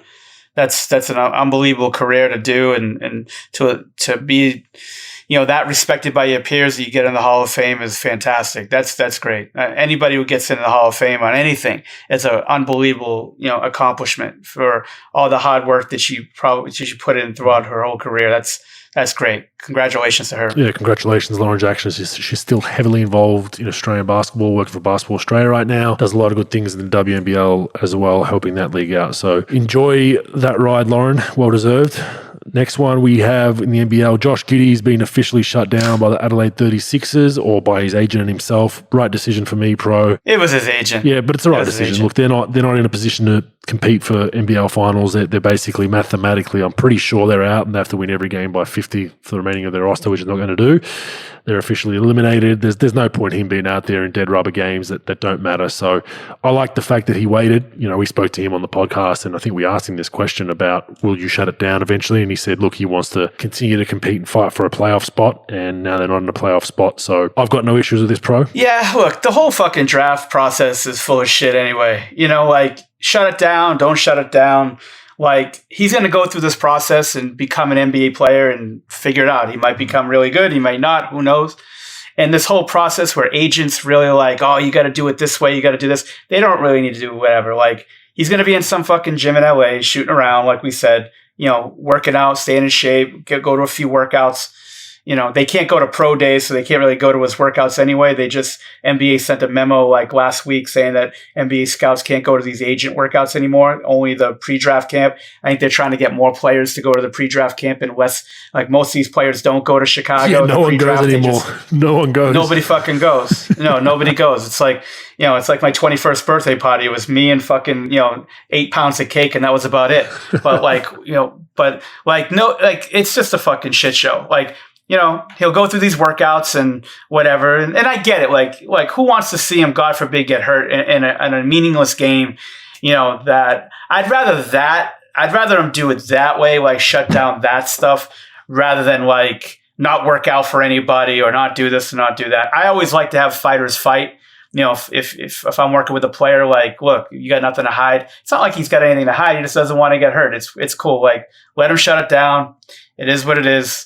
He'll go to LA, work out with some Instagram trainer and get drafted and have a good career, man. This whole draft process, he's only going to go through it once. You don't want anything catastrophic to happen. So yeah, just go in the gym, work out, be comfortable, go to these workouts, and then the draft's going to happen. And then 5 years from now, you'll look back and you're going to be why the fuck did I care so much about this draft? It was whoever I get, it doesn't matter where I get drafted. I'm either going to make it or I'm not. So, yeah, good for him. Yep, good luck to Josh. NBL is pretty close to being set in the top 4. The top 3 are pretty much set, in my opinion. Melbourne United, Perth Wildcats, Southeast Melbourne look to have locked up the first 3 spots. Mathematically, Southeast Melbourne could drop if they completely implode, and our guy Brokeroff implodes for that team. But no, they're doing pretty well, and we're seeing Brokeroff's goggles. You like those, Pro? Well, I like that Brokeroff got his coach a fucking extension. The accountant just getting guys paid. It's because he's coming off the bench. He bought into the system, Pro. That's why I got the extension. Hey, look, the fucking accountant is unbelievable. We need him to get a fucking goggle sponsorship. Can somebody give the guys? The guy will do your taxes for you. He'll make threes for you. Whatever you want the fucking guy to do, get him paid. Accountant. Brokeroff for president. Brokeroff for president. Our 4th place is heating up. We've got Sydney, the Sydney Kings, the Illawarra Hawks, and the Brisbane Bullets. All are looking like it's going to be a race up until the last game. There's about 5 or 6 games left, respectively, for those teams. They actually play each other. They all play each other once or twice, which makes it even more interesting. So the 4th spot's going to be the exciting race. The rest is kind of already determined. That's about as much fun as we currently have for NBL in Australia. We'll watch that space. Fact or fake news, Pro? What do you have? Mm-hmm. Any game in the first round of the NBA playoffs will draw a larger audience than the NBA play-in game between LA and Golden State that we spoke about earlier. Fake news. That game that we just spoke about, that got those 5-6 million views. I don't think a first round game will get that, even if it goes to 5 or 6. So I would say fake news on that one. Yeah, I don't see a game. I don't see much excitement at most of these. The only thing that I can see happening of that is if LA goes game 7, in the first round, like the Lakers, like being a champion and seeing LeBron have a chance to get eliminated after winning the championship the year before. That's the only way I can see it. So I'm going to say fake news because, I don't think that's going to happen. So, yeah, I say fake news as well. I'll sort of go with you on that. And I don't think I'll go another one. I don't think we'll hit those numbers till the conference finals. That's my prediction. Yeah, I'm not. Yeah, I'm not great on the rating stuff, but I agree with you on that. I think there was such excitement to see, Golden State trying to battle it out against LeBron. Chance of LeBron maybe have to play, they have to go, play another game and brink of elimination. I think there was a lot of excitement with that one game deal we talked about. So yeah, so we'll see. Next. Rick Carlisle will keep his job if he fails to get out of the first round of the NBA playoffs again. What do you think? Fact, he'll keep his job. I think we've spoken about this at length. He hasn't gotten out of the first round, either got to the playoffs or gotten out of the first round since the championship year in 2012. So yeah, look, they have their work cut out for him. They're up 1-0 right now, so he's got a chance. But I don't think he's getting fired for a while. You? Yeah, I agree with that. Look, obviously I got fired by the team. So if I was jumping on, people say I'm, trying to fucking, throw a little cheap shot. But no, with the whole playoff thing, in my opinion, and not to jump the gun and try to fire coaches if they don't go in the playoffs and they don't go deep in the playoffs. Look, they made the playoffs. This is the 5th time since the championship. And I talked about this in earlier pods, but they never had a chance to win. If they were higher seeds and they were losing to lower seeds, I can see having a problem, in replacing the coach. But the first time they made the playoffs after the championship year, they played San Antonio. They actually got up in the series. Vince Carter made a shot game 6 to bring it to game 7, and then we just got blown the fuck out at San Antonio. So they didn't really have a chance there.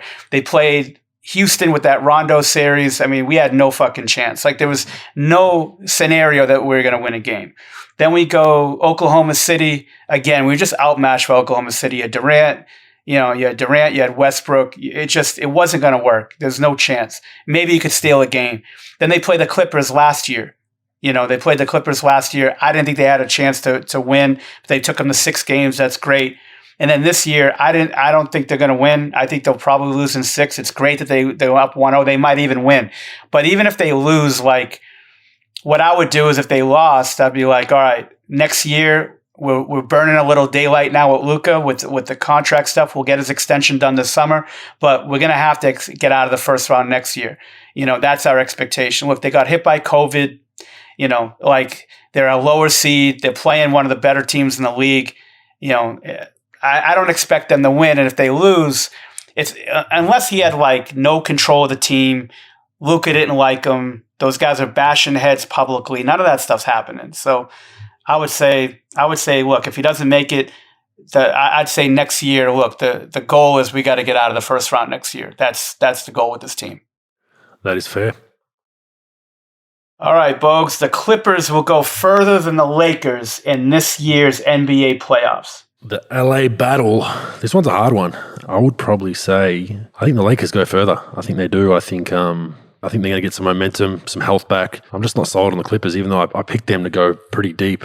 But today, not great signs for me. I think they're still a little bit clunky. So I'm going to say fake news. The LA Lakers will go further. Hey, look, if this was yesterday, we got to play the averages, right? If this was yesterday and the game didn't get played yet, I'd probably say the Clippers would go further. But, from what I saw today, I think Clippers I still think they'll win the series. But they're down 1-0 right now, and you don't know if they're going to win. I would probably say that the Lakers will go further. Because again, I like the Lakers matchup in Phoenix, and if they can't fucking right the ship in Clipperville, and if they go down 2-0 going to Dallas, it's a fucking problem. So yeah, I would say the Lakers go further than the Clippers. I agree with you. Recency bias never fails.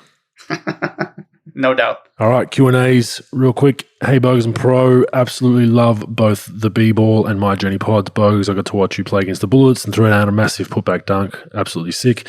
When I watch the AFL, Footy Pro, our Australian rules football, it often gets brought up if a player has basketball background. My question is, do you think there is a genuine transferable skill between the sports, or is that just general commentator bullshit? While we're talking about footy, I'd pay good money to see a video of Pro reacting to AFL's biggest hits.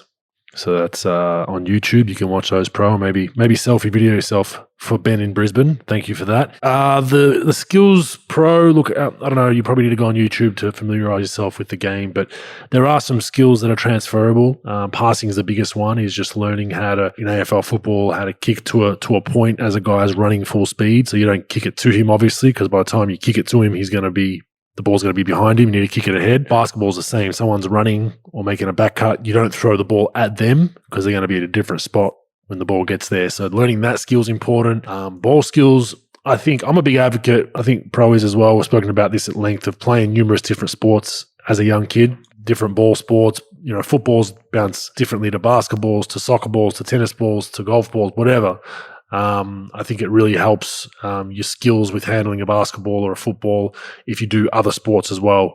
So I'm a big advocate of that. So I think it is transferable. I do watch a fair bit of AFL, and it does get on your nerves a little bit because it's mentioned every time there's a former basketballer that's playing AFL. All the commentators say Pro is former basketballer, former basketballer, former basketballer, and you're just like, we get it. Like, he played basketball. He's now playing Australian rules football. You don't have to mention it every time he gets a touch of the ball. So it does get a little bit too much, but that's just how it is today, Pro. Bogues, in basketball in the United States, right? Like, I've seen this happen a few times. I don't know if there was ever anybody who actually made the switch, but if somebody was like a, like 6'7", undersized 4-man, or even a 5 at some levels, really strong jack dude, was a decent basketball player, but didn't have a chance to really go pro in basketball. A lot of times they'll try to like turn them into a football player. So like, does that happen in Australia, or do they play both sports throughout their whole development, and then they and then they decide they're going to play Australian rules football? Do you ever have a guy that plays maybe AIS basketball, and then maybe just not good enough, and then some Australian rules football scout says, you know what, let's give this fucking guy some chance, maybe a development, give him a minimum contract and try to develop him? Is that sort of happen in Australia as well? 100%. Yeah, it happens. So most kids that play both sports at a young age can play both. But the problem is that the sports are generally played on a Saturday and a Sunday, so they conflict with each other. So there comes a point where once you get to 15, 16, you got to make a choice. There have been a huge number of basketball players that continue on with basketball, and then it doesn't pan out. Tom Wilson, former teammate of mine, shout out to him at the Sydney Kings. He wasn't playing as well as he thought he should have, or getting the opportunity in basketball. So he stopped and actually went back, and now he's finally cracked the first squad with the Collingwood Magpies, who are they're like the LA Lakers essentially of the AFL. So there is a lot of kids that do that, and I think it transfers back that way easier than it does the other way. So I think if you choose football at 18, play there for a year or two, then try to come back to basketball, I think that ever rarely happens. I play with a guy that did that, Craig Moller in the Sydney Kings. He's still there. That's very, very hard. The other way is a bit easier. Australian rules football, bigger squads, Pro. You've got I think 18 on the field plus bench, and then it's similar to the NFL, right? You've got a squads of 40 or 50 guys with your second team. So there's a lot more higher chance of you at least getting a contract than there is in basketball. So it does happen. It's interesting to watch. The skills do transfer. And it's also overblown by commentators. So I agree with all those things. Next one we have here. Hey, mate, probably more one for you rather than Pro, but I wanted to ask. The NBA gives you so much fame, fortune, and all that. It can set you up for life, but what does it take in return? What does a decade of having the shit bitten out of you for 10 months of the year do to a body? That's from Darren in Bendigo. And this is a very good question because you've hit it on the head. We are treated very, very well throughout our careers. We make a lot of money. I got to see the world before I was 21 years old, went to pretty much every continent in the world, saw different countries, met famous, influential, powerful, great business people, whoever, you name it, met them. So the opportunities that we get from this great game are, enormous, but there are ramifications and there are drawbacks, and they are now. My body is sore some days from doing nothing, and that's just something I got to live with. I got to continue to work out and continue to maintain my body, go to physio, do all that fun stuff. And it was a main decision for my retirement too, looking back. So the body definitely takes a beating, but we know that going in, and most people that are in high impact sports know the risk. It's much the same of people working everyday shifts in warehouses or factories, lifting heavy shit every day. They know the risks. Like, my back's probably going to give out at one point, but this isn't my job. So the only lucky thing we have is we make a shitload of money doing it. So I try to look after myself as much as I can, try to get in the weight room 3 times a week, do some cardio, do some swimming.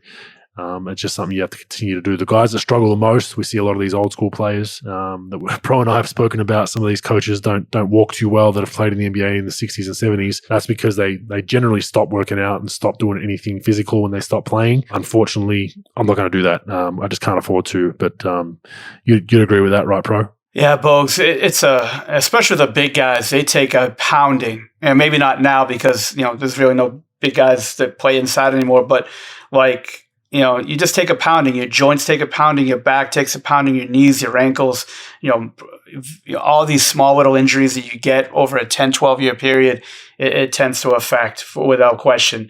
And like you said, the players that sort of don't stay active, they tend to gain weight. They tend to, have bad eating, and they really struggle with that. And then the care they get, look, when you're in an NBA facility, you can get, even if you're a staff member, you can get treatment by the trainer. Sometimes you get massage, you get stretched out, you get all these, like the top of the top line things to work with, like machinery, equipment, staff, medical. And then you don't have access to that anymore when you stop playing. You tend to sort of go south with a lot of your stuff. So you have to maintain a regimen, like you said, to try to get in the gym, work out, keep your body going, keep your eating to a minimum the best you can, and just try to be healthy. But it's tough, man. Like when you don't have access to those assets anymore, when you're a pro athlete and now you're just a normal citizen and you're not a Hall of Famer where they'll just invite you back and you can just use the facility whenever you want. Sometimes it's tough, and sometimes a lot of players go over the deep end with that stuff. But yeah, you definitely get beat up, especially if you're going to play a long time. Yep, risk versus reward. So you also, there comes a conversation where you are older, like myself. And the conversation I had with myself was I could play another year or two before I retired, right? So I could have played another year, another 2, but I knew I'd struggle through it. I knew it'd be a lot of treatment, a lot of extra time I have to put into time away from the floor. But what is that going to then do for me when I'm 40, 45? It's probably going to make me feel more like I'm 50, 55. So that was part of the other decision. There's a lot of athletes out there that some are smart with that and know that decision is ready to be made. And there's some that will not retire under all costs. They don't want to go home. They don't want to have everyday life. And that can actually hurt you as well, because you're going to be limping a whole lot more sooner rather than later. Thanks for that question. Next one, we have just a quick question regarding the Boomers squad. We have a strong team with a lot of NBA experience, but I do wonder if the squad is too defensively minded. Granted, Coach Gorgon, Pro, I don't expect you to know too much about him, is a defensive-minded coach who runs a very disciplined style of basketball. But will some of the NBA players in the squad buy into his style, or will Coach Gorgon tweak his way in order to keep egos at bay? Matthew Halambi, I think he's had a question before, so thanks for that question again. Look, I think defense is going to have to be a staple whenever you've got Ben Simmons out there. You definitely have to focus on the defensive end, because he's an all-NBA defender, one of the best defenders in the world, can guard multiple positions. Matisse Thybulle the same. So we've got a lot of defensive tools, and you'd be silly not to utilize that. As far as Gorgon's style, I think he'll allow a lot of input from the group. There's a lot of veterans in this group that have been around for a while. I think, it's just going to be up to Brian Gorgon's biggest role, that, like we've spoken about, is going to be people management and rotations. I don't think the X's and O's are going to be overly important. I think the style is going to be pretty simple. Ball movement, try to get Ben in the open floor as much as possible. Defensively, we'll have switching lineups, so it's not rocket science as far as what we're going to run. His biggest issue is going to be, as you said, maintaining the egos and the everyday personalities. And one guy gets screwed with minutes, making sure that he's still going to be buying into what he needs to do and staying ready. So that's why I always stress about a balanced roster for people out there that are always like, well, how could this guy get cut? He's better than this guy. It doesn't always work that way in a team environment for role-playing guys especially. So I think we have the squad to do something special. It's just a matter of who plays. I mean, Ben was asked again the other day, I think on Hulu Sports, someone sent me about national team stuff and kind of evaded the question. So, we still don't even know if he's committed to play fully yet. So hopefully he puts his hand up, bro. Well, I just want to tell Coach Gorgian that my guy Lawndale can guard 1 through 5. So I don't think there should be a problem with putting Lawndale in the starting rotation, and he can guard anybody at any fucking time. Like a ride-on lawnmower. Yeah, like a fucking lawnmower. No, but seriously, I think that, he's a defensive-minded coach, but he's got to understand, like you said, rotations, just keeping people, I think communicating the best he can with his players and trying to just sort of, just try to have an identity for the team. And defense, look, when you have Simmons and Thibault on the team, you can guard people, and you have shooters, and you have tough players. You might not be overly individually talented. Obviously, the United States is going to have that, but as a team, as a unit, the way they play, they're going to have to have an identity. You're going to communicate with your players the best you can. Don't just go, no pun intended, don't go rogue and just do what you want to do without talking to your players first. I would definitely communicate and say, hey, this is what I'm trying to do. This is how I want to play. And how are we going to get to this point? And just do the best you can. These national teams, a lot of players might be used to having a different role during their pro season that they're going to have with their national team. They're probably going to be asked to do less, be more of a role player and just try to be in a box more than just have free flowing, doing whatever you want. So I don't know. It'll be interesting. Like I said, I don't know the situation. Obviously, I don't know the fucking situation, how I pick the teams, but sometimes you just got to, my advice, communicate with your best players, communicate how you want to play, and then keep those guys happy. But obviously, you got to do your job. So, you just got to, whatever you decide to do, you got to roll with it. But just keep those guys, in the loop of what you're going to do. Exactly right. Communication. That's where I see a lot of problems with star players' egos, is when coaches are scared to communicate it, and then it festers. I think if you put out on the table early, hey guys, some of you guys are going to get screwed with minutes some games. Sometimes matchups aren't going to work in our favor where I can't play a guy as much as I want to. We have a lot of talent in this room. Everyone that we pick, does anyone have a problem with that? And I think if you put it to the open group early, so everyone understands that we're all going to kind of eat a shit sandwich at times, I think guys will understand it. If you're that mentality of I don't want to ruffle feathers this early in camp, there's no need to do it, everything's rolling well right now, there'll come a time where you're not rolling and you need to make that decision. And then if it's in game 4 of an Olympic Games and it hasn't happened before, then you have guys pouting at that point, you're in some shit. So like Pro said, I think open communication, even overly communicating early, can usually put a Band-Aid on a lot of different problems. So thanks for that question. Bogues, my advice to him, if he doesn't know what to say, do the NBA head coaching route. Just say space, pace, and culture as much as you can, and then you'll be fucking fine, because that's what every NBA coach says anyway. They don't say anything a lot of times. Get some signs made for the locker room. Yeah. Culture, a lot of quotes. Family, a lot of quotes. Together. Yeah, culture. Family, togetherness. Yeah. Defense. A lot of yep. A lot of philosophers on the wall, a lot of world leaders quotes, a lot of sergeant generals. It's the worst, man. It's the worst. It's good. Oh, man, I think it really started around 2010, 11. You'd walk into some locker rooms, pretty much every locker room, and a coach would always have 5 fancy words that they use.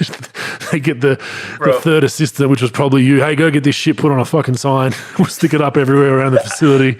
You're like, oh my God. Yes. Some poor fucks that cop at 3 a.m. to try to make fucking training camp the next day, trying to put up some fucking unity sign or family sign up on the fucking wall. No, poor bastard. Man. No, but yeah, it is what it is, man. Family 1, 2, 3. Hey, where's the local strip club? Yeah, family on 3. I didn't know you cut and trade family, but I guess we do. Yeah. Last one. I'm a pro athlete and I got COVID and I'm really struggling with loss of strength and fatigue. I'm coming to the end of my career and thinking about calling it a day. Was there one day you woke up and said, I can't deal with the pain anymore? Or was it a gradual build-up of weeks and days where you said, that's it, I'm done? Love the podcast. Would love to hang out with Pro for a pizza or something bad for you. Cheers, Cameron Percy in Raleigh, North Carolina.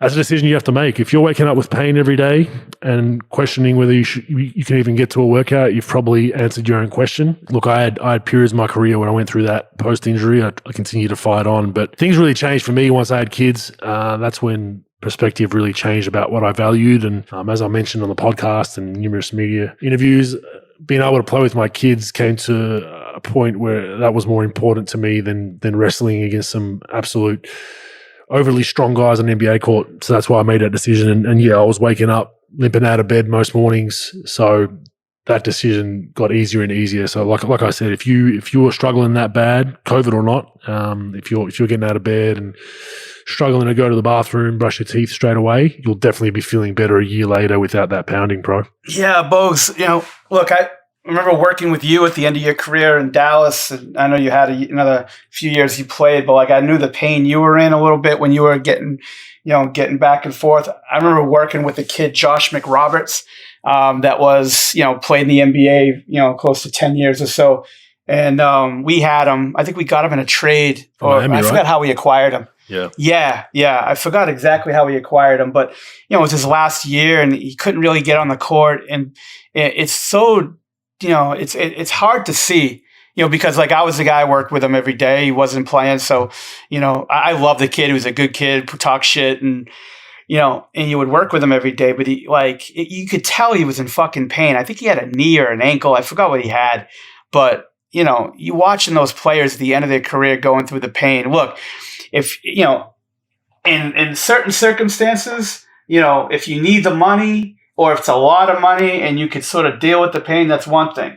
The motherfucker was making $6 million with us. Believe me, he could deal with a little pain. So to go through mic and drill with me for an hour a fucking day and, talking shit with me and dealing with it. But yeah, I mean, you got to make some life decisions, especially later in your career. If this is going to really fuck you up, if this is going to really fuck you up, you might want to, back off.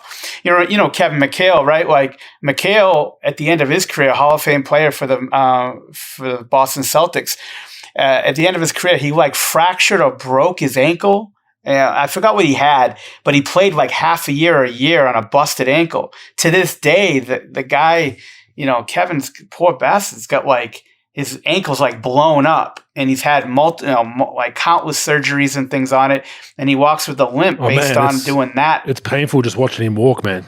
Yeah. I mean, Kevin's the best. It's the best, but he made a decision back in the day. Look, those guys are warriors and they'll do that because the guy wanted to win more than life itself. But you got to make a decision. If your body, you're just doing the regular things like walking, getting up out of bed, you're hearing snap, crackle, and pop every time you fucking get up. If you're not making all that much money as a pro athlete, I don't know your whole situation, whatever, but if it's not really worth it, then I'd probably say, give it a fuck, just call it a day. But it depends. It depends on how bad it is, man. If you at the end you had COVID, who knows? God knows what you're dealing with that, and it's tough, man. But everybody's a little different. But I wouldn't, if it's gonna sacrifice, quality of life, I wouldn't fuck with it, man. I would call it a day. Yeah, the other guy, Luke Longley, went through the same thing. So he was working with us with the national team and even the Sydney Kings, and he battled through some injuries late in his career, played through it, had a really bad ankle, and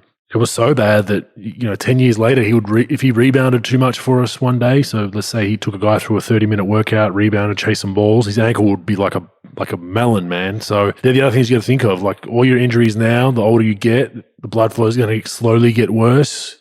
Arthritis, joint tissue, all that. I highly recommend you continue working out and getting physio and massage and all that. Like you're still an athlete even when you're retired. That'll help, but it's something you definitely got to question. But that's just the fun of being a professional athlete. So we'll wrap up with some story time this week, Pro. So our mama's son, Kwame Brown, has prompted me to tell a story. I'm sure you can think of one if you haven't already, but basically a time when you've been told by either your team or the NBA or someone else to shut the fuck up about your opinions. I've definitely been told that numerous times. One was, so I'm in the NBA, obviously. I think I'm in my career year, 2009, 2010 in Milwaukee, right? I don't know if you watched NBA TV back then, Pro, but do you remember the Wanda Sykes commercial on NBA TV? The what commercial? Remember the lady named Wanda Sykes? Oh, yeah, for sure. I love Wanda. She's on Curb Your Enthusiasm. Yeah. So she was in a commercial it was basically a commercial that said, it used the word gay a lot, right? And the way the commercial went was it was a bunch of kids in a diner after school, just hanging out, and they kept using the word gay as derogatory, right? So it'd be like, oh man, you're so gay, or that's gay, right?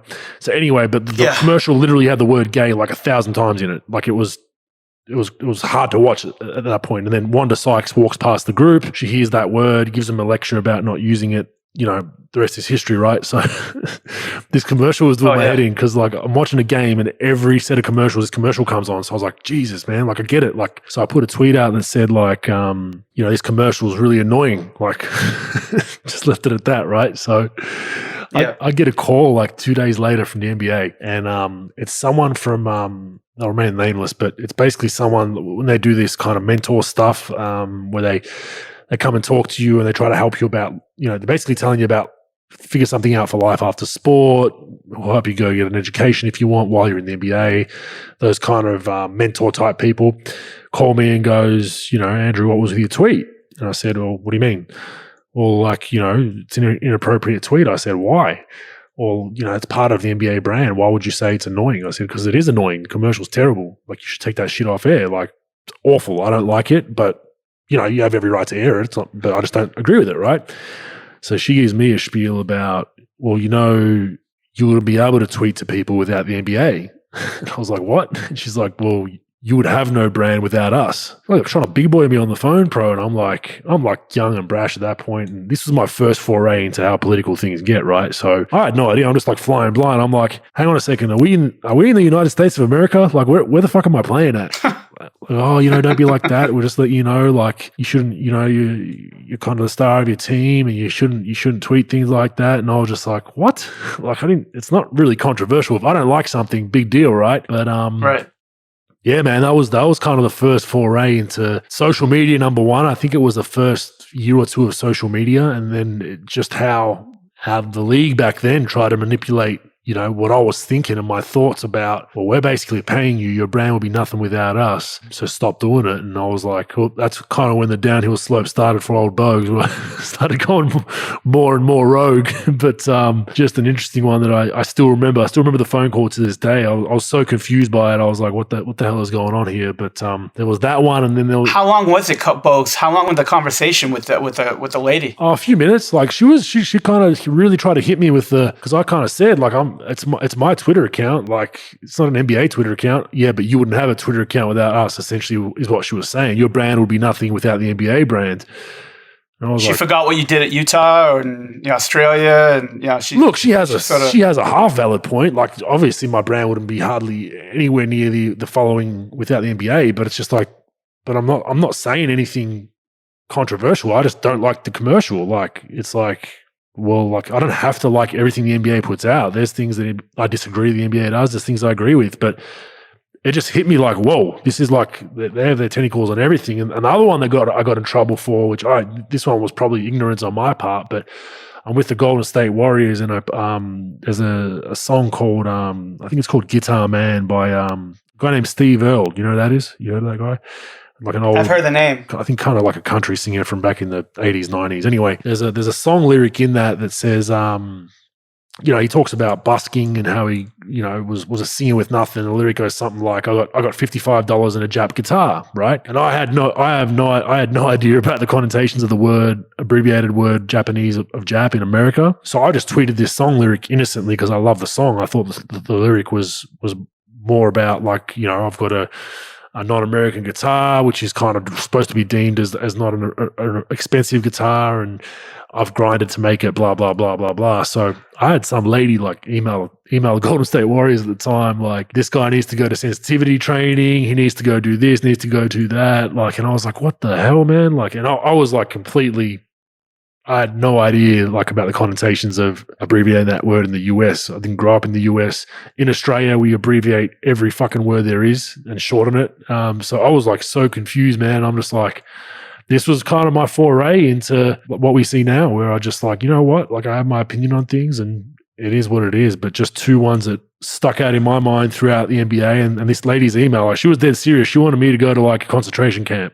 And like, quote, she said I needed to be re-educated. I was just like, whoa, kind of extreme. But the fun and perils of being in the limelight, pro. Yeah, I don't really have stories like that as far as like, you know me, I don't really like. I'll talk shit here, I'll talk shit with you or whatever, but never where anyone had to say, "Hey, pro, you gotta," like I'm always a little bullish, like talking shit and stuff like that. Surely you got I'll tell you one. Surely you got one that said, besides from our podcast listeners, like stop swearing so much. Surely you got some of those. Well, how about once I almost got fired by Tim Grover? Should I give you this one? Let's do it. All right, so we're working out. Besides the NBA players, we would work out in the summertime. We would work out a crop of players getting ready for the NBA draft come June. So we work them out like probably like May, probably the whole month of May, and they start going to their teams and stuff. So we see them, we don't see them as much in June, but we see them a lot in May. And I had a relationship with this kid, D. Brown, who was an All-American point guard at the University of Illinois. And I knew D for a long time, worked him out at Michael Jordan's camp, at the Nike camps that I did. And then he did his pre-draft training in Chicago. And, Grover, Tim knew that I worked hard and all that shit. So we had a good relationship. But one time I thought I was going to get knocked the fuck out and the second fired. And I don't know which one was going to come first. So we work out. The Miami Heat the assistant GM came from the Miami Heat to watch D Brown work out. And, we worked out. He worked out. He did okay. Then he played one-on-one against like a 6'5" kid. We had working out with us some kid from the University of Oakland and Michigan. And D got his ass kicked. Didn't play well. The workout was okay, and the one-on-one didn't go great.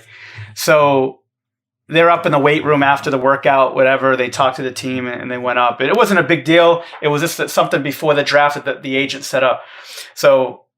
D was all down in the dumps a little bit. It didn't work out well. So I wanted to like cheer him up, just talk a little shit. So I go, "Hey, D, the Heat guy said he really liked you, but you got to work on two things." So he propped up like, "Really?" And I go, "Yeah, he just said to work on your offense and your defense, you non-playing motherfucker." And I didn't even get that shit out. Grover threw me in this fucking like little room he had, little like kitchen room. And he goes, "You fucking say that shit again, your fucking ass is fired. You understand me? This is a serious fucking thing." I'm like, "Yeah, my bad." I just wanted to cheer the kid up. And I had a relationship with him. But like, sometimes you got to fucking watch, you got to sort of watch what you do and watch what you say. But, like the look at Grover's face was fucking classic, and it was fucking great. But like, sometimes you got to like, how it is, Bogues. Guy plays bad. Yeah. But it was fucking classic. And, Tim always laughs about that shit. But like, seriously, his ass propped up, like, really? Like, maybe I misread this whole situation. I'm like, yeah, you just got to work on two things, your offense and your defense. I'm playing motherfucker. And he just fucking went, "Oh, fuck." And then like Grover grabbed me and fucking threw me in the room. So, yeah. That's a good one. I've been told more than once, Bogues. I've been told more than once that you can't bring me around polite company. And I tend to believe that in some respects. Yeah, it's definitely fair, but I'm going to put that those two things in my back pocket for a player one day. That's good advice. No doubt.